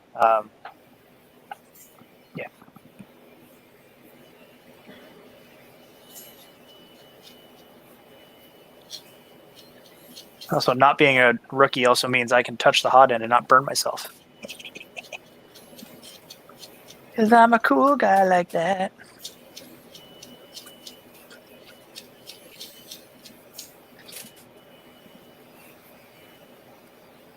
So somewhere in your settings menu, we should tell it which sheet we're using. Smooth So or it just says bed heating. It's at 60. Like, come on now. You might have to redo this step a couple of times for each of the different sheets, just to get them named properly. Great. Do you have other sheets that fit on that already? I've got the smooth sheet for it too. He bought it with the smooth and the textured. Theoretically, if it's just a flipped over sheet, wouldn't it be the same thickness? No, it's a completely No, different. no, it's 2 sheets. I have a second. Oh, okay. Gotcha. It's a second sheet altogether. I thought it was one side or the other. No, it's double-sided texture and double-sided PEI. Gotcha. Odd, but okay.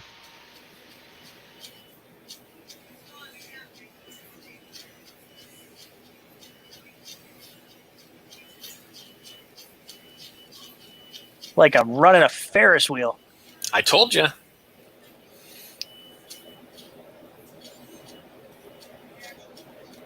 The first time I did this on the first Prusa, it took me about five attempts.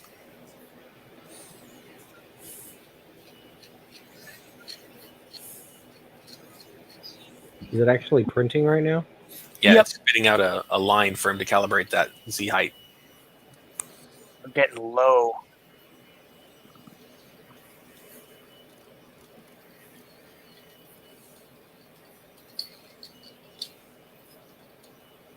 There she goes. Now she's sticking. How's your squish? As he rubs his greasy fingers all over the bed. No, my fingers are clean from rubbing it with IPA. Thank you very much, Joshua. Now it's going to print you a little flat square so you can see how the layer looks.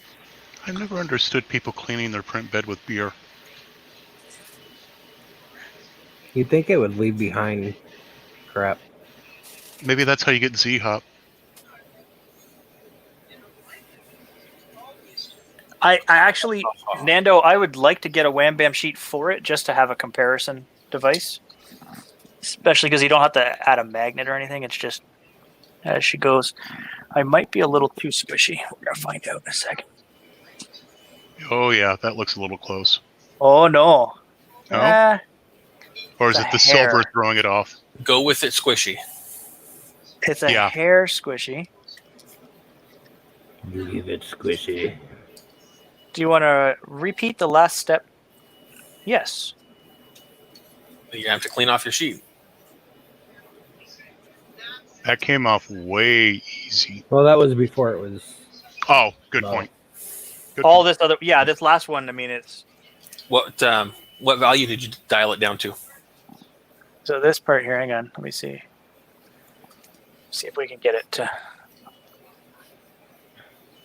focus. Whatever. Do it That's a later. bad color to try to do that with. It's a great Not so color. much- It's not bad in person. It's bad to do it with on the camera. That's what I meant.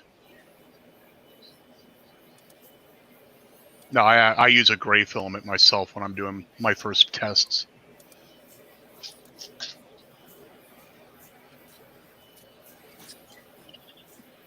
Jordan, Yes. what value did you run your Z down to? I don't know. It disappeared before I was done. Oh, So we're going to find out in a minute.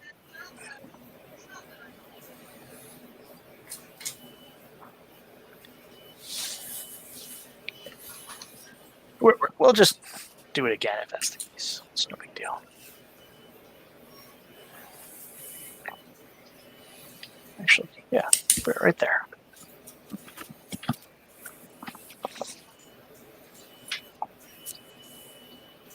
They really need to pid tune their bed. It's at temperature. Like, come on.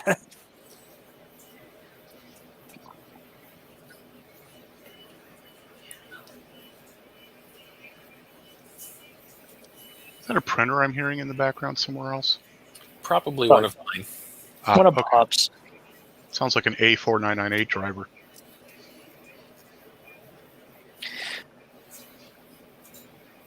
Just says heating. Heating. I like these little finger tabs they got on here. That's nice.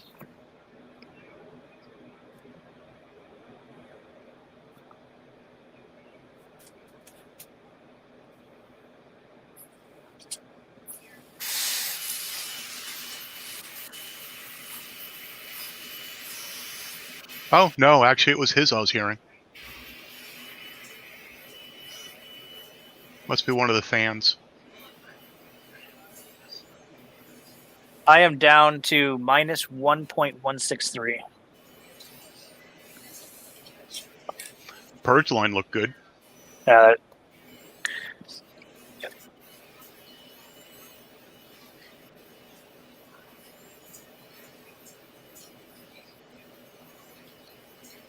Lowering it down just a hair. Minus 1.168 is what I got right now. And that, like, I can chip at it and it.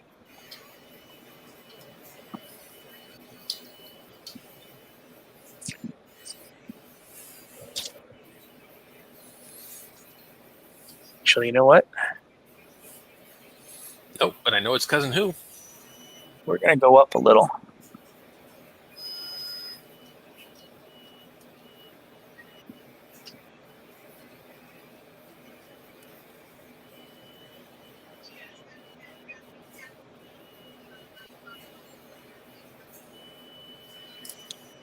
Because again, a little extra squish on that sheet on the thing is okay.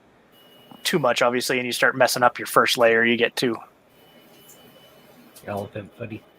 Yeah, purge line, like I can chip it off. Like I said, I bet you said you got to just give it a little bit better cleaning and it'll be good. But and raise the temp just a few degrees.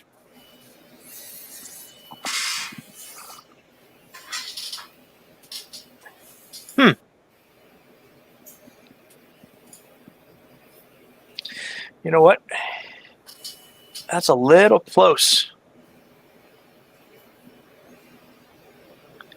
Oh, you can see it's got a few ruby marks. The last time you did it, you said that it was, we all said it might be a fuzz too close, and you said you were going to back it off, but you lowered it instead. No, I did back. I know. Then I backed it off a bit. Ah. But Yeah, I think I know the right number though, so I'll just say no. I don't want to repeat it. You can adjust it during a print as well. If you have adjustable set sheets, yeah. All is done. Happy printing. And now I'm going to go settings. Throw in your SD card. No, I'm going to change my.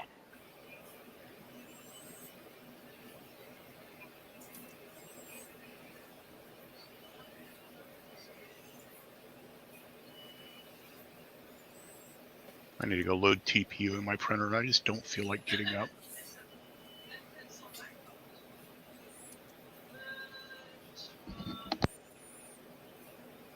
Is there a store settings here? No. No, it's already stored.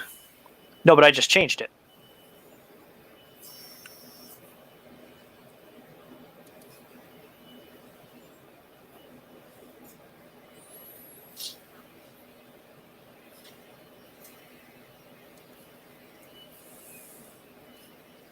Ah, okay. Z offset for smooth sheet 1. But it's the textured sheet. I know.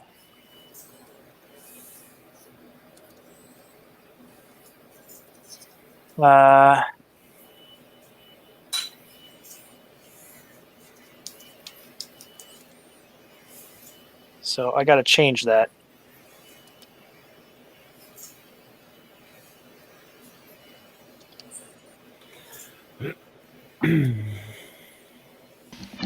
Good.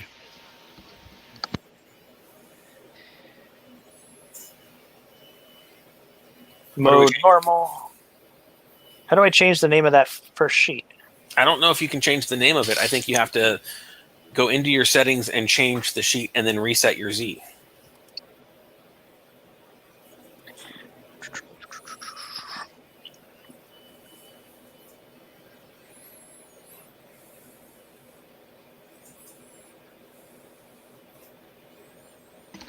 Ooh, Thingiverse appears to have crashed. What else is new? Yep. No results found, and that was Okay. just loading the front page. It's been crashing like crazy for the last 2 weeks. Hardware setup. Steel sheets. Okay, so Bob, just Yeah. so you know, what I did here is I went into settings, Mhm. hardware setup, Mhm. steel sheets, Okay. and then I choose first sheet, and then one of the options is rename. Nice. And now I'm going to rename it to texture. That's fantastic. But you can name it whatever you want. Like Yeah, I I'm can going to call have to do that because I've got 2 smooth and 2 textured. So I'm going to get a paint pen and number them.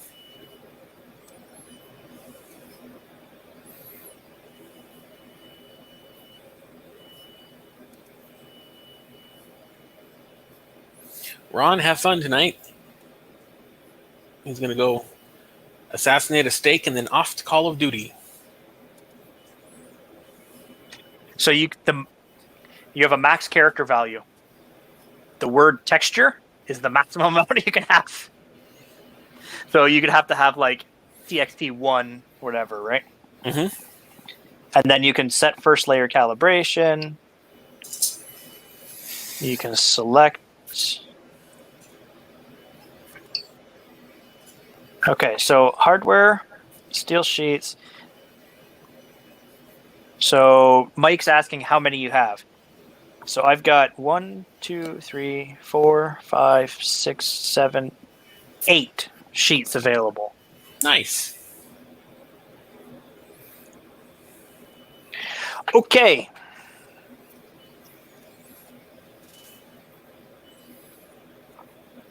The card of SD. Print all the things. Get out of this menu. How about that?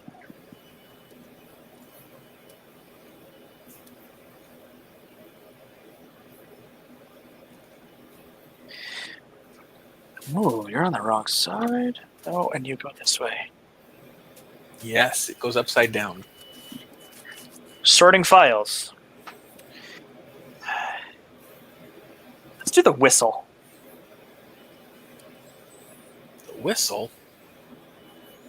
I don't think I ever printed a whistle. Yeah, my kids will like the whistle. Your wife might not. Yeah, I might send them outside with it.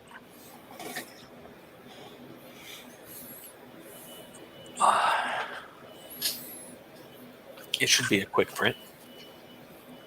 34. Yeah. But so all told, I mean, again, it took a little bit longer, but I was right on plan there for 6 hours. I was.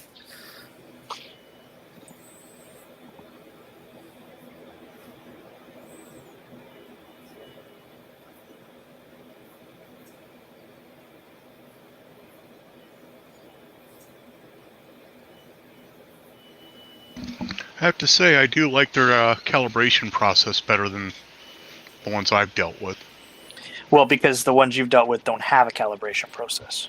Pretty much. I wonder how hard it is to develop a calibration process in Marlin. It's just Well, and that's the thing from all the times I've, we talked to work hockey and everything like that. The stuff that they do in Marlin for Prusa, some stuff doesn't get pushed upstream to Marlin. Some stuff comes from Marlin and then it goes back, and it's, he's got his personal proclivities about it, but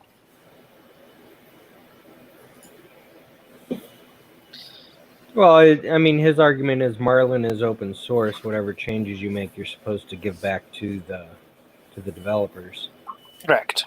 and they don't. And I don't disagree with that aspect of things because that is the way it's supposed to be.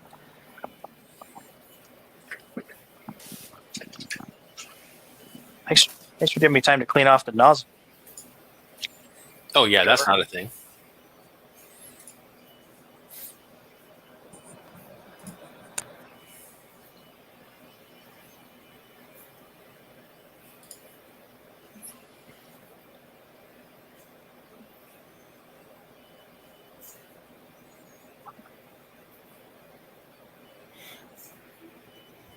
Because I think the reason people like Prusa so much is because there's a lot of hand holding in the instructions and the setup and everything. No, and it's well, like I mean, you saw this, right? Yeah, they walk me through. They walk you through and hold your hand through the whole setup process, which is great. Yeah. And Now, and Lightspeed makes a point that Prusa kicks money to, and they don't just take it and go with it, right? They support back, which is nice.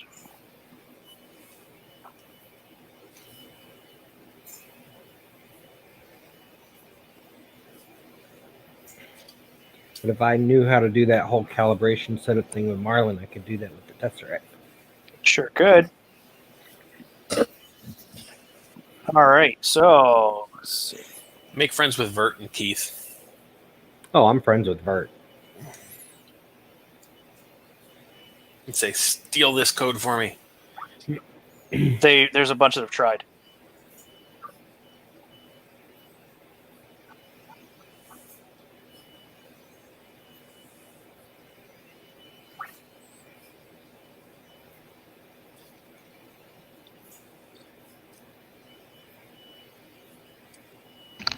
Well, guess I'm not printing speakers today. My TPU's in the bottom bin, and I just cannot move them.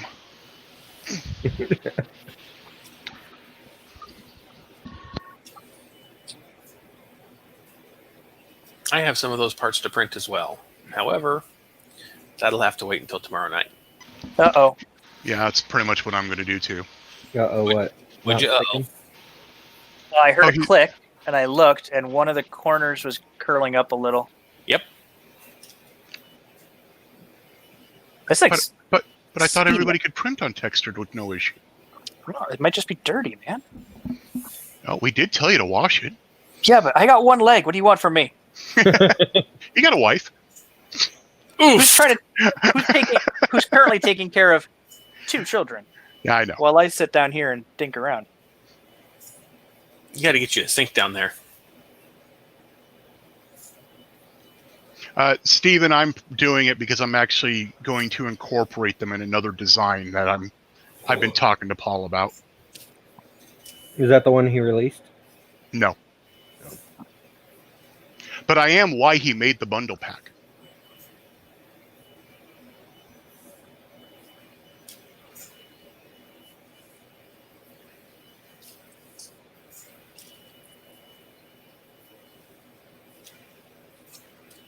What I'm going to do, though, is tune, bed,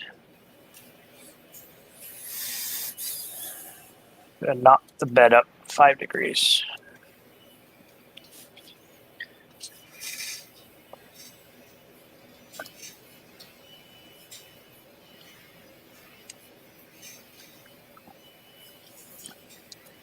All right, noise-wise, not bad. I mean, it's not. I've got quieter printers for sure.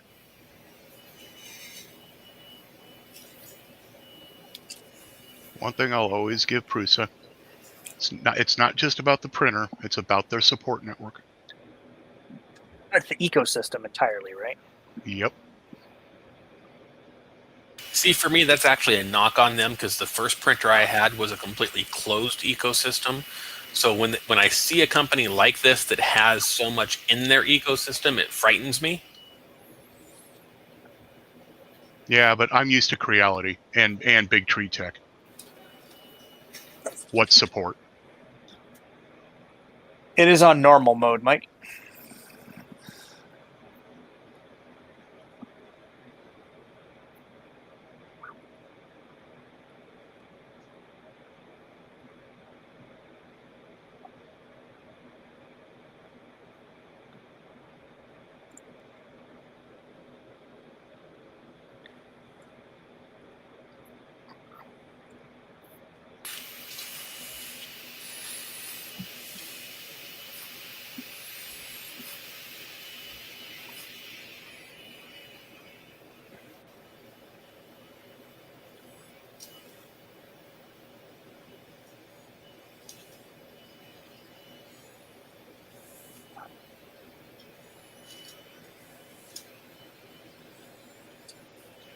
So yeah, it's printing. I'm very excited. Yay.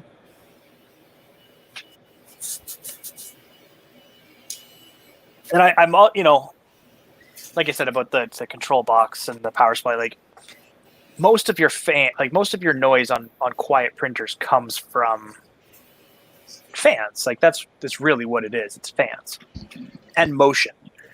So I mean, it's not terrible for this to be doing a little bit. And I haven't greased those ones or those ones. Maybe we'll do it while she's printing.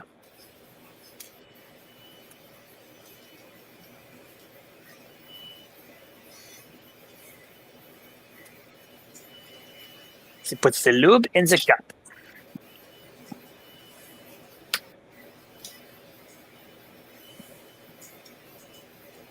But yes, Josh, I agree. If you could somehow get like that nice calibration set up, or even just something as simple like for saying that it's going to perform a self-test right off the hop to make sure that it's printing the appropriately and everything.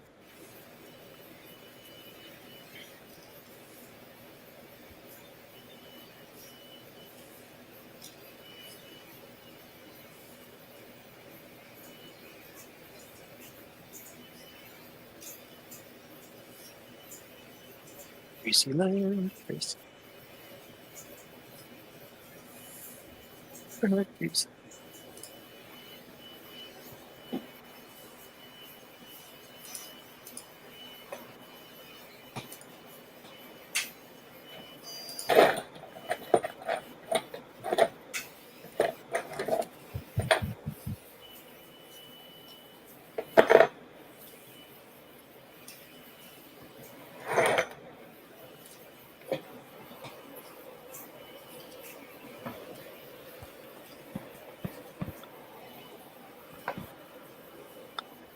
There's one of the things I love about this super lube is it goes on thick, but then once it starts getting motion on it and moving around and everything, it kind of thins up a little and you can just smush it about.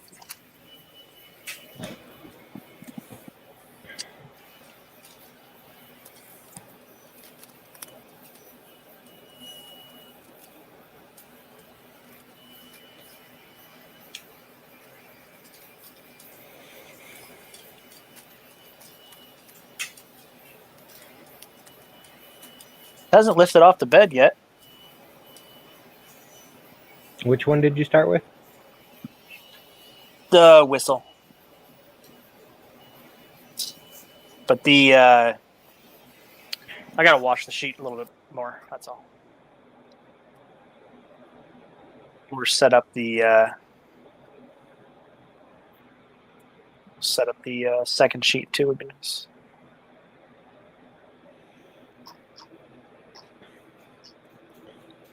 Well, I've been meaning to ask him. I sliced a single color thing in Canvas and sent it to the palette, and when I went to print it, it was trying to print it directly through my printer rather than through the palette. You know how to change that?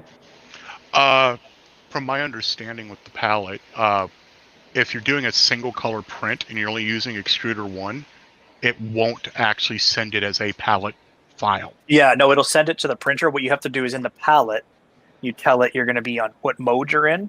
Yep. And you're going to change it to like run out mode or whatever. Yep. So hang on, let me see. So you go print modes, and you're going to go multi-spool, random, gradient, or pattern. And multi-spool is just going to allow you to run out whatever inputs, right? So when input run runs out, it jumps over to 2.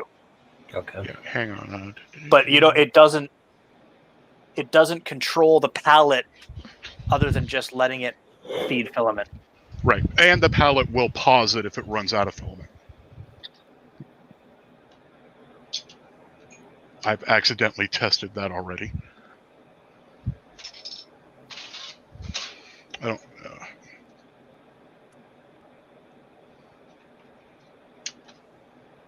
Nice sticker. Yeah, it's not stuck there though. Okay. So when you're getting ready to do that print, you just go to print mode and you choose Multi-spool. any one of these. I go to multi-spool, next, input 1, next, choose your slice profile, and then you can start with or without printer, Okay. and that's it. Then it starts initializing, and away she goes. Yeah, because I was like, damn it, I want you to go through the palette. And say finished, cancel, because I'm not actually going to do this right now, and that's it.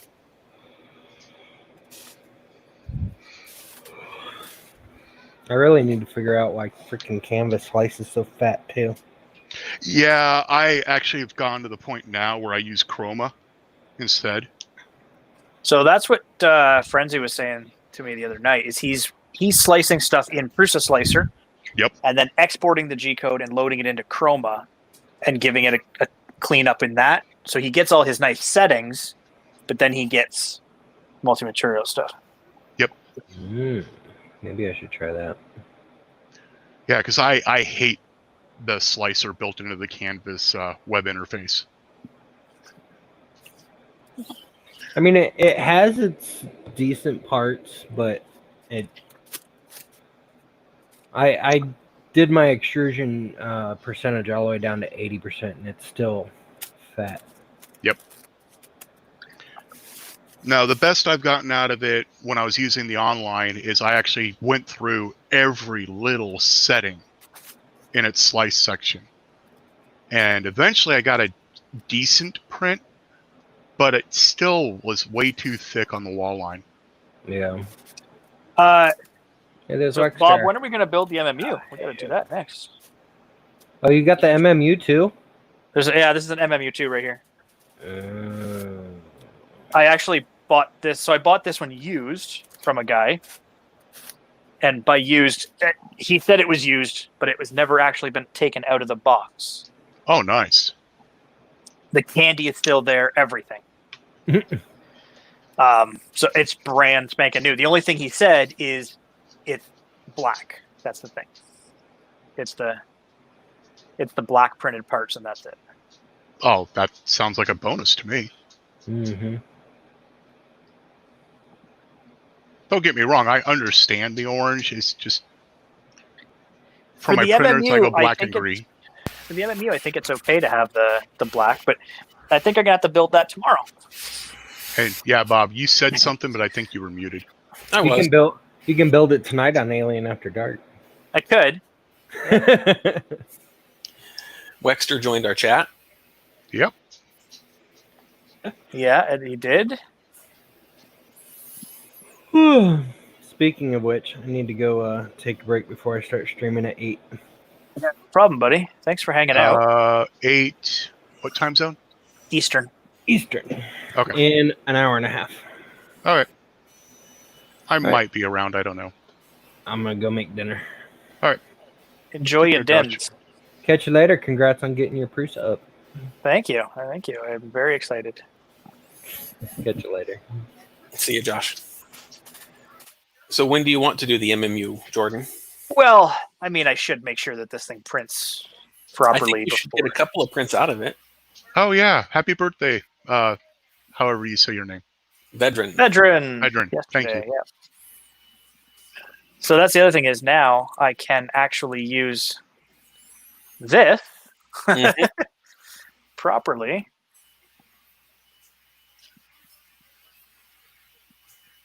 Let's see. So I keep hearing people talk about a bear mod for the Prusa. What is that? So, Zolan, you've been in enough streams with me. You've seen the two printers behind me. Yes. The black and orange one is stock Prusa Mark III's. The red and white one is the same stock printer, but upgraded to a bare frame.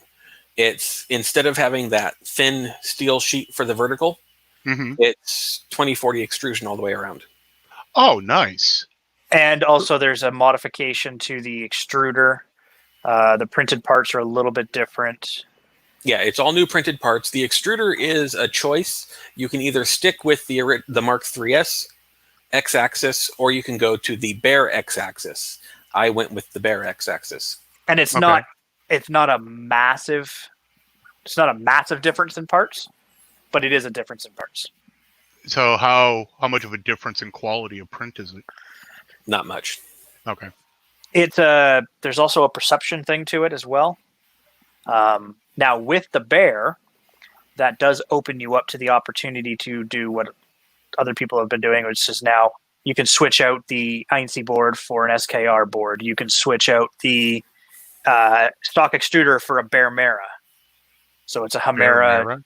Yeah, it's a Hamera that has been designed to basically it's beautiful. Like it's all encapsulated and connected and on those Z rods, and like it's built for it, right?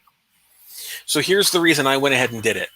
If Jordan were to grab the top of his Z-axis and shake it or move it, there would be a little bit of flex in it. Right. Yeah. On the Bear, there's not. Under I like normal this. printing conditions, that's not an issue. We're printing a Freddy. That's happening. 20% infill. What are you, insane? So Pretty under good normal to me. printing conditions, it's not an issue. So since that's the case, you're not really going to see a big print quality improvement. But In my house, I might. for $130, I'll make it red and white. Because my Well, and that's the bigger thing. in Is my guys are house, using it is to customize. when the dogs walk through the house, the floor flexes. And I can actually watch motion in the uprights on my printers. You need a Fred, Jordan. No, but look. Yeah. What is going on there? Freddy's hand is free balling, and then he's got a gap in his shirt. I'm always finding shit in veterans models, and that's why I stopped showing them. Fred, he's currently printing a whistle. So technically his first print is a whistle. No, yeah, my first print is not a Freddy. My first print is the whistle. And let's see if we can get action camera down here better.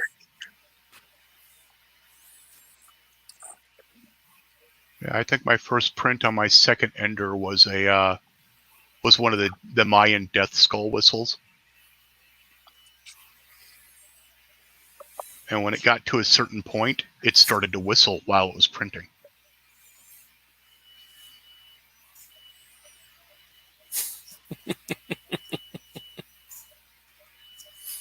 Yeah, I'm quite happy with this. Ooh, that motor, she gets a little warm, eh? Yes, she does. Wow. Mm. What are these ones? Ah, that's not bad. Yeah, no, it's just the X. She gets warm.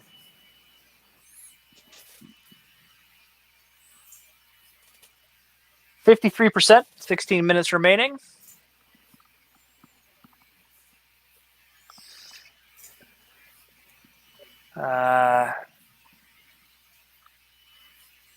Yeah, heat sink on it. I don't know. I like to Hey, keep Michael. it as is. I want to see. Again, I want to see how it all works, like a regular person. Oh, I didn't see that, Fernando. There are modifications you can do to still be able to use the MMU with the Bear. Yeah, it's just a change in the clip. Okay. Because it clips on there, right? So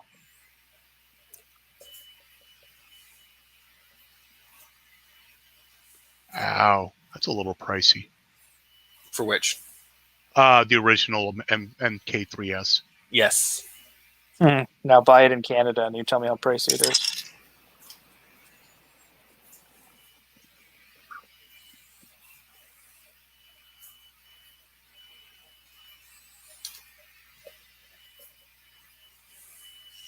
What's the build volume again?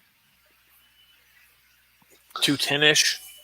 Oh, 210-ish, 250, 230 or something. I can't. so Tempting, care. but I need the bigger build volume. How big do you need? Well, right now the printer I'm putting together is 400 by 400 by 500.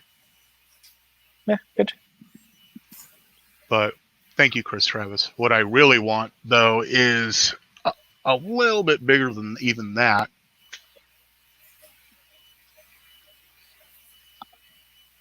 But I'm probably going to end up going Core XY for it.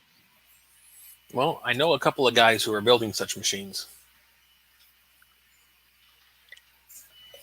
And I'm looking at I need about a 600 by 600.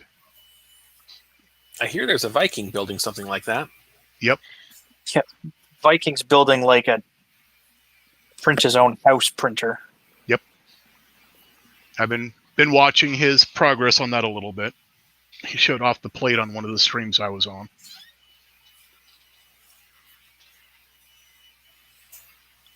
That's the thing. I mean, it's I don't know. I want a big giant ass printer. Like, I don't know exactly how big the XL is going to be, but I think I want that for sure. But it's a case of space. Bob's pretty much seen the whole space here. There's not a lot of room left, especially when I've got a Chiron. The MK3 is going to go in the middle, and then my Prometheus printer is in the corner. Then there's the Delta sitting right next to it, and then over here there's i3 Mega and an Ender 3 and an A10 and a Flash Forge Adventurer. So, and this bench that's here, I typically try to do work stuff on it, so I don't want to keep a printer here all the time. Maybe if it was a mini or something, I would just go with it there. But I'm having all these things because I want to get another resin printer. I want a bigger formatted printer, and it's just not enough room for everything I want. So that's what I do is I put the resin printer away in the closet and then bring it out when I need it. And I put it where I built the MK3. Yep. Use it and then put it away because, quite frankly, I don't really want resin every day. No.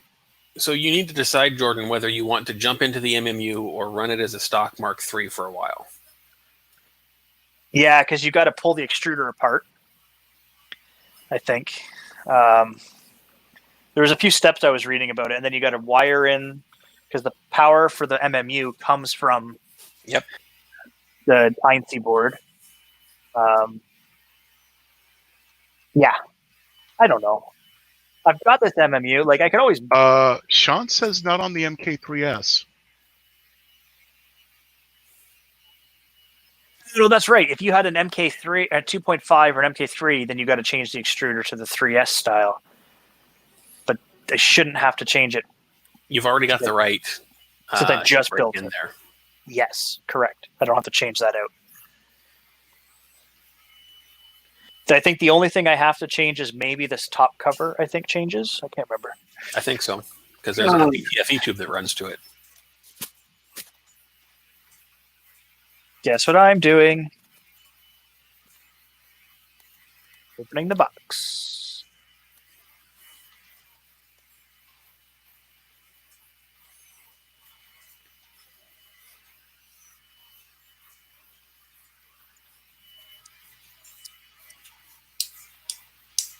It's just the other thing is 5 spools just sitting there on the desk is unruly. Like, it's Right. realistically. And then that buffer. And then the buffer. Pooch buddy, I need a rep box. I got to get a rep box. I just got to get one. Yep. With the rep winders. Yep. Yeah. That was my mistake. I didn't get the rep winders at the same time, and I should have. Well, I can I just did make not. rep winders. I didn't have the funds at the time. My problem is, so I can go right now. I could leave the house. I could probably be there in time. I can go pick up a rep box right now, an hour and a half away in Hamilton at 3D Printing Canada. But a rep box in Canada from 3D Printing Canada is going to cost me, let's see, $11,700. if I want the seal kit, Yep. You know what you do. $335. Ow. Yeah, I think we need to find a better way. We got to get a tunnel, man. Like, Well, Well, when the pandemic is over, I could meet. Where in Canada are you? 2 hours, not even like an hour north of Detroit. Okay. So Basically, I am equal distance between the New York and the Detroit border. oh, well, I could meet you in Thunder Bay. No. My wife's from Grand Marais. Yeah, so, or just like the fully loaded one. Fully loaded. Yeah, sorry, the fully loaded is a seal kit, wall mount, and the humidity hunter. Yep. That's nearly $400. And again, that's because, and I don't begrudge anybody this, and I don't ever want anyone to think that I'm be doing so. 3D Printing Canada had to buy them from Pooch. Pooch had Yep, to make right. money. Pooch also had to send them. They had to pay for the shipping of the product, and they have overhead, and they have a markup to make. They have a new building to pay for. They have to make money on products. You just can't. I know flat out, you just cannot not make money on products. So I don't begrudge the price point. correct. And then you hit the cost of the import tax because it's over a certain dollar amount. Right. So the other thing too is 3D Printing Canada has recently started carrying Wham Bam stuff, which is fantastic. Because if I need something in a pinch, I can just go get it. However, it is not cheap. This particular flexible build plate that I have sitting behind me, which is a 410 by 410 full kit magnet and everything, is $285 Canadian. Ow. But if you were to buy it from Wham Bam, which I do all the time, 10, 14, 14, it is. So it is $140 US. Okay, which works out to $187 Canadian. Okay, so we're about $100 off. That doesn't include, once it crosses the border, you're going to have to pay taxes. So your taxes you're going to have to pay on that, and that could be an extra, $30-$40 almost sometimes. And then again, 3D Printing Canada has to make money. There's just no way around it. It's perfectly fair. They have to do it. So I paid.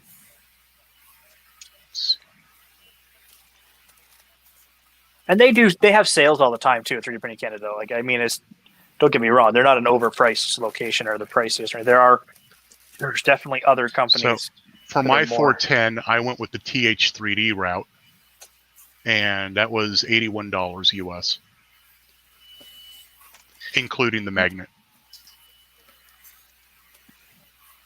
I would like to try. I want to get a big textured sheet. Mm-hmm. Now that I've got this little textured sheet, I've always wanted to have more. I wanted a texture sheet. I would either get a 330 by 330 because I can put it on one printer that has the Chimera, or the other one's going to have the slice, and that could be 410 by 410. And then if I wanted to print big giant thing with texture, I can. Yep. No, unfortunately, the Easy Flex doesn't come in a 330 by 330. No, I know. There's also an aspect to buying stuff in 3D printing realm where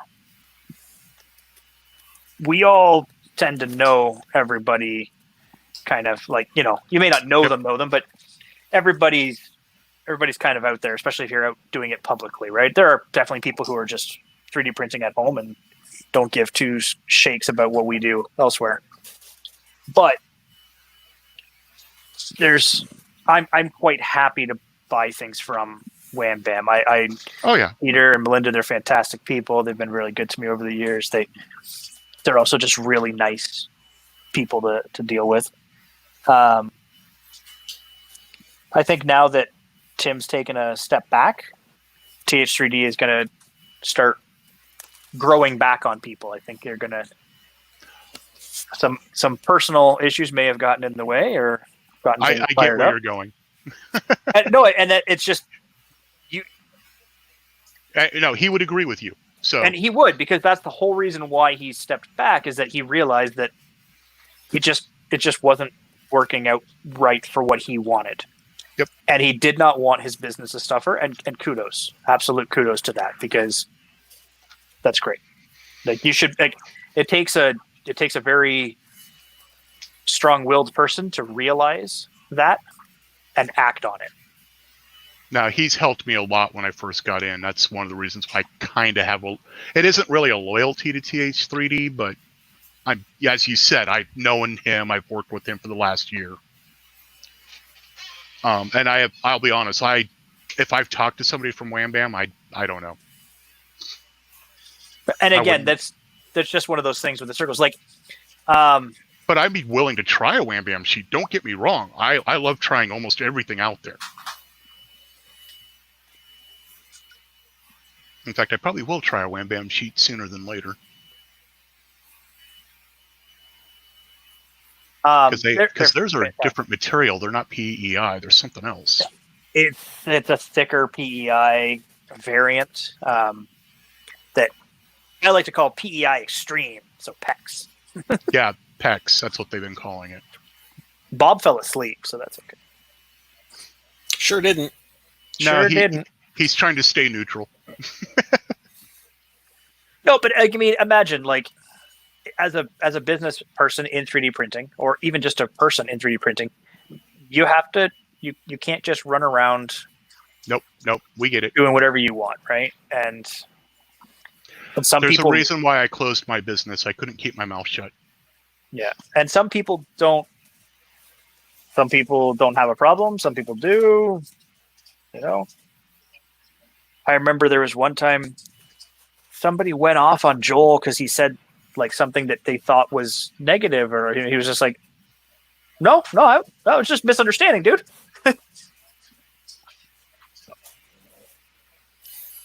It happens. You're almost done. Almost done the first print. Oh, wow. Hey, Carl. Oh, that's just the PEX, not the actual sheet. Okay. It's like $11. That ain't bad. Oh.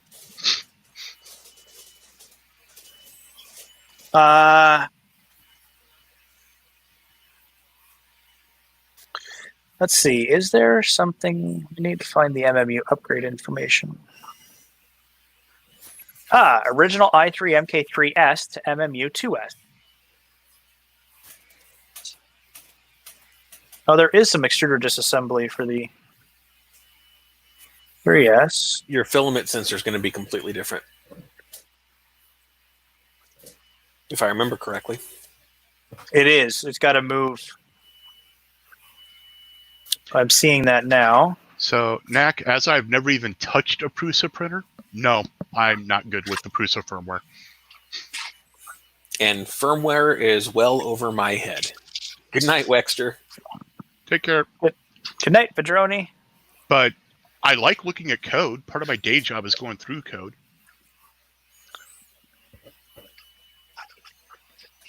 And here, since you won't do it in chat, we'll have Fred say good night. Good night, Freddie. Okay, so it's basically showing me to rebuild the entire... Your print's done. Yeah, the entire hot end. You rebuild... You change the printed part out. Okay. Because it's entirely different. Like, the back panel looks to be the same. So the mounting of... So basically, you wouldn't have to unmount it from the bearing, from the smooth rods. It's just changing that top plate out, it looks like. Sean is going very emphatic. Yeah. Well, and it's because I'm reading through it. I'm just scrolling through the instructions, and the instructions are showing you to completely disassemble the thing. But then when you look at the instruction, like the actual thing, it's literally only the top part that changes, where the filament sensor is. I wonder if they're having you disassemble just to get rid of that lever with the ball in it. Maybe.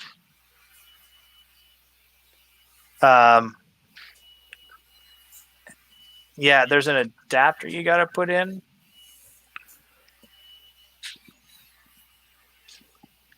I don't know. Oh yeah, you got to pull the ball out, so you got to be able to get to it to pull that magnet and ball out. If you're going to do it that way, I mean, I guess you could leave it in and it won't get in the way.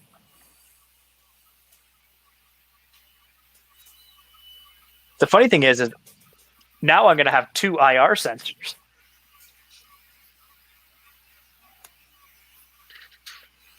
You didn't flex the sheet or nothing. Nah, I just gave her a jiggle.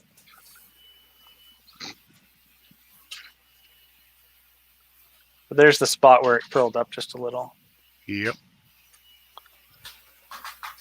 But otherwise, those layers look nice for the first layer. Not with the hatch mark your camera's putting on it. No, I know.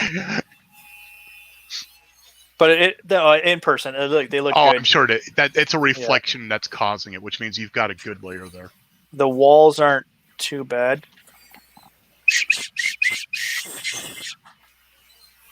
It works.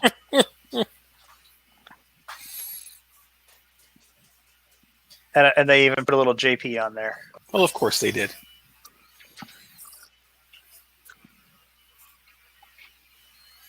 $35 minutes.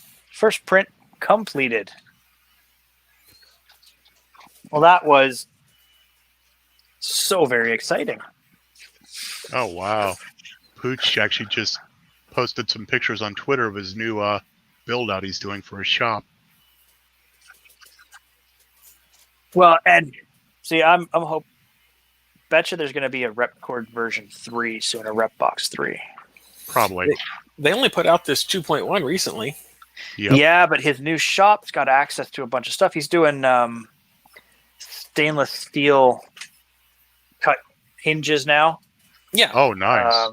Wait, no, top- mine's got a stainless. They came with it. Yeah. The rod that holds the door up is stainless. Yeah. It's been changing. He's doing something else. Because I just put mine together, what, a month ago? Not even a month ago. Good night. Good night, I know. Oh no. So yeah, there we go. These magnets, though, this thing is like, Yeah. it is on there. So how are they doing that? Because I notice it isn't like, the typical magnet that we see with the flex systems. So embedded in the PCB, there's 15 magnets, Something crazy like that. like Okay. actual bar magnets. They just routed out the underside of the PCB and then epoxied in the magnets. Ah, okay. I got it. See them there? You see them right here? 1, 2, 3, 4, 5, 6, 7, 8, 9, 10, 11, 12, 13, 14, 15, 16, 17, 18, 19, 20. Just a few. Which also means it can probably handle higher heats better. Yep. Also means it can flap down like it owes you money. I have picked up prints on that build surface and had it lift the printer. Because like this is a satisfying. Yep. Like when I go to take these off the printer, if I don't take the sheet off and flex it, if I just try to lift it up off the printer, it will pick up the whole printer. I've wonder why it's got done these that on holes mine, in the but front.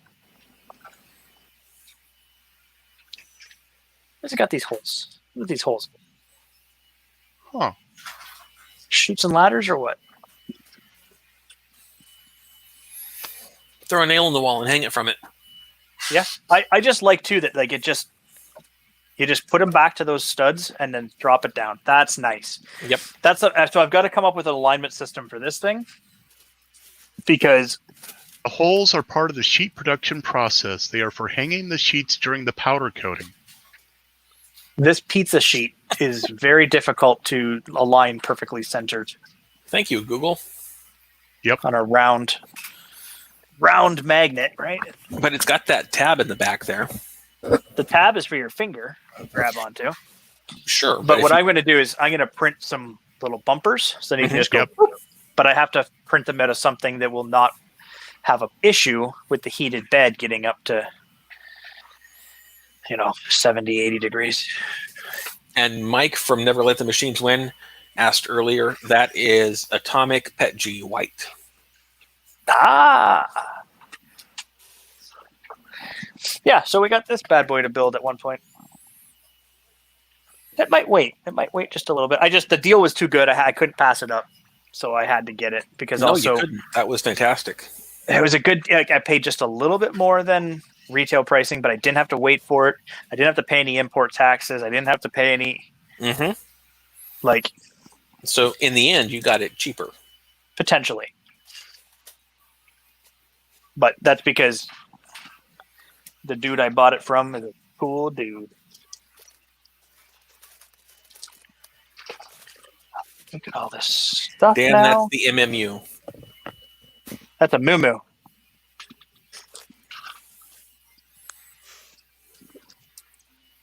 MMU was actually, so beyond being out of stock, it was actually stopped production. They have It only was. just recently restarted production, which is why it's still out of stock. It's not available yet. But they just started it back up again. They stopped production in order to focus on printers and all their headbands and everything, like their PPE shields and everything.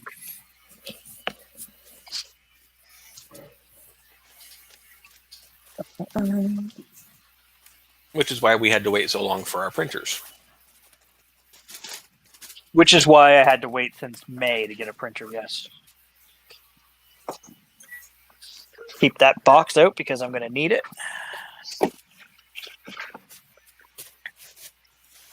So despite never having had any Prusa, I have a box for Prusa that I got as somebody had some filament I picked up off of them, and they gave me a Prusa box is what they had. I was like, oh, okay.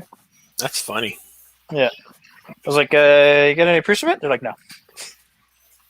Now, I do have a sample, and a really good size sample, of every Prusa color available at the time. Wow. Thanks to a good person named Kathy O'Malley, who That name sounds familiar. from Australia. We were chatting, and she said she was going to send me a gift box, and I said, no, that's fine. You don't have to do that. That's kind of silly. Don't send me things. You're just a private citizen, like, I don't, whatever. And but she sent me a gift box, which I have yet to send a return back to, and I feel very bad. And Kathy, I'm very sorry. I will be sending you stuff soon. I just ran out of money earlier, and then there's a pandemic, and I don't really want to go to the post office. Well, and you've had some other issues too. I kind of lost a leg along the way. But the That'll take a step out of your path. the main takeaway was that she also sent me a box of Tim Tams. And now I'm buying Tim Tams at the grocery store once a week because I'm eating them so much. When we went to the cottage last week, my brother-in-law is like, "Do you like Tim Tams?" I was like, "What are you talking about? You don't know about Tim Tams."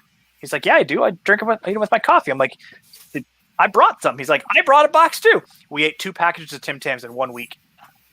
Now, I remember, what was it, 2, maybe 3 years ago, there was a huge hype about Tim Tams finally coming to the U.S. I like these. Hologram. Yeah. Hello to Fiskoff, Hologram. or however it's supposed to be pronounced. All right. Hologram sticker. 100% happening right now. Dan, Target carries Tim Tams. So does Walmart. Oh, they do now? Walmart? And Fred Meyer's out here. Oh. There's no S on that. Dinner time, bud. Okay. I'll be up in a minute or two, okay? Ah, he's got a red eye and a blue eye. What? Get out of here, Toothless. My son has no front teeth. Neither do I. Well, no, his bottoms have come back in, But it's not but Christmas time. but he has no 2 upper front teeth. They came out. The other one we took it out we were up at the cottage, He took out one like the day or two before we left for the cottage, and then took the next one out while we were up there. Oh, it sounds like he ate too many Tim Tams.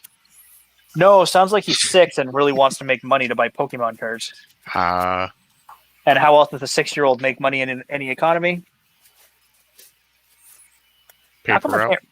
How come I can't repack this box? Like, what is? Things don't go back in the box. Things are going back in the box. Once they're out, they stay out. No, all the boxes are going back in the box. Back in the box? Is that So that one Discount. day, discount fast food? yep. So that one day in the future, I can come across this box and go, "Why did I keep a box from a printer that I'm never going to get rid of?"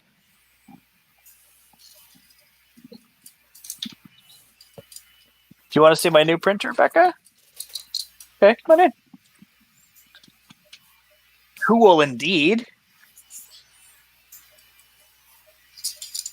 Yeah, it looks like one I used to have, but this one's way better. And it's got a...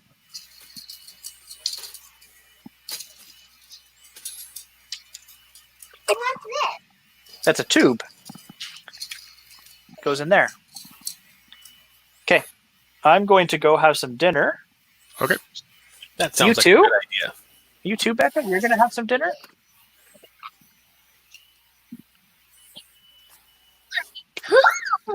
Hi, Munchkin. Here.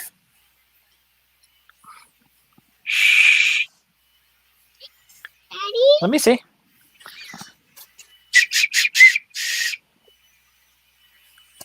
Don't bother your mother with it. Dan, don't be jelly.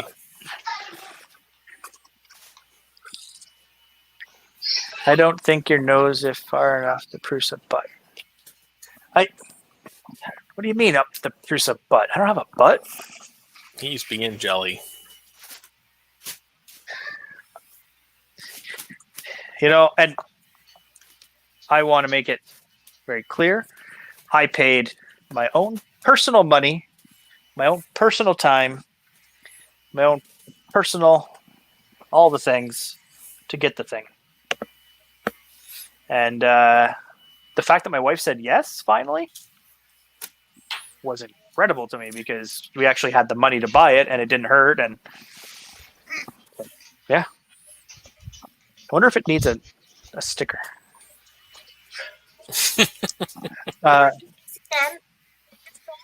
I'm going to have to print a new whistle and change it to put an M in it. So you'll have to wait. Okay. Okay.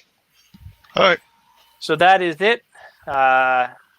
We're done. That's it. That was it. Good night, It was folks. built. Yeah. In 1 hour, Josh's channel, he's going to start doing Alien After Dark. We're going to, I don't think it's games night, but we'll hang out. We'll talk. I'll print some more things on this and maybe we'll play around with something else. Anyways, good night, everybody. Thanks for hanging out. Later.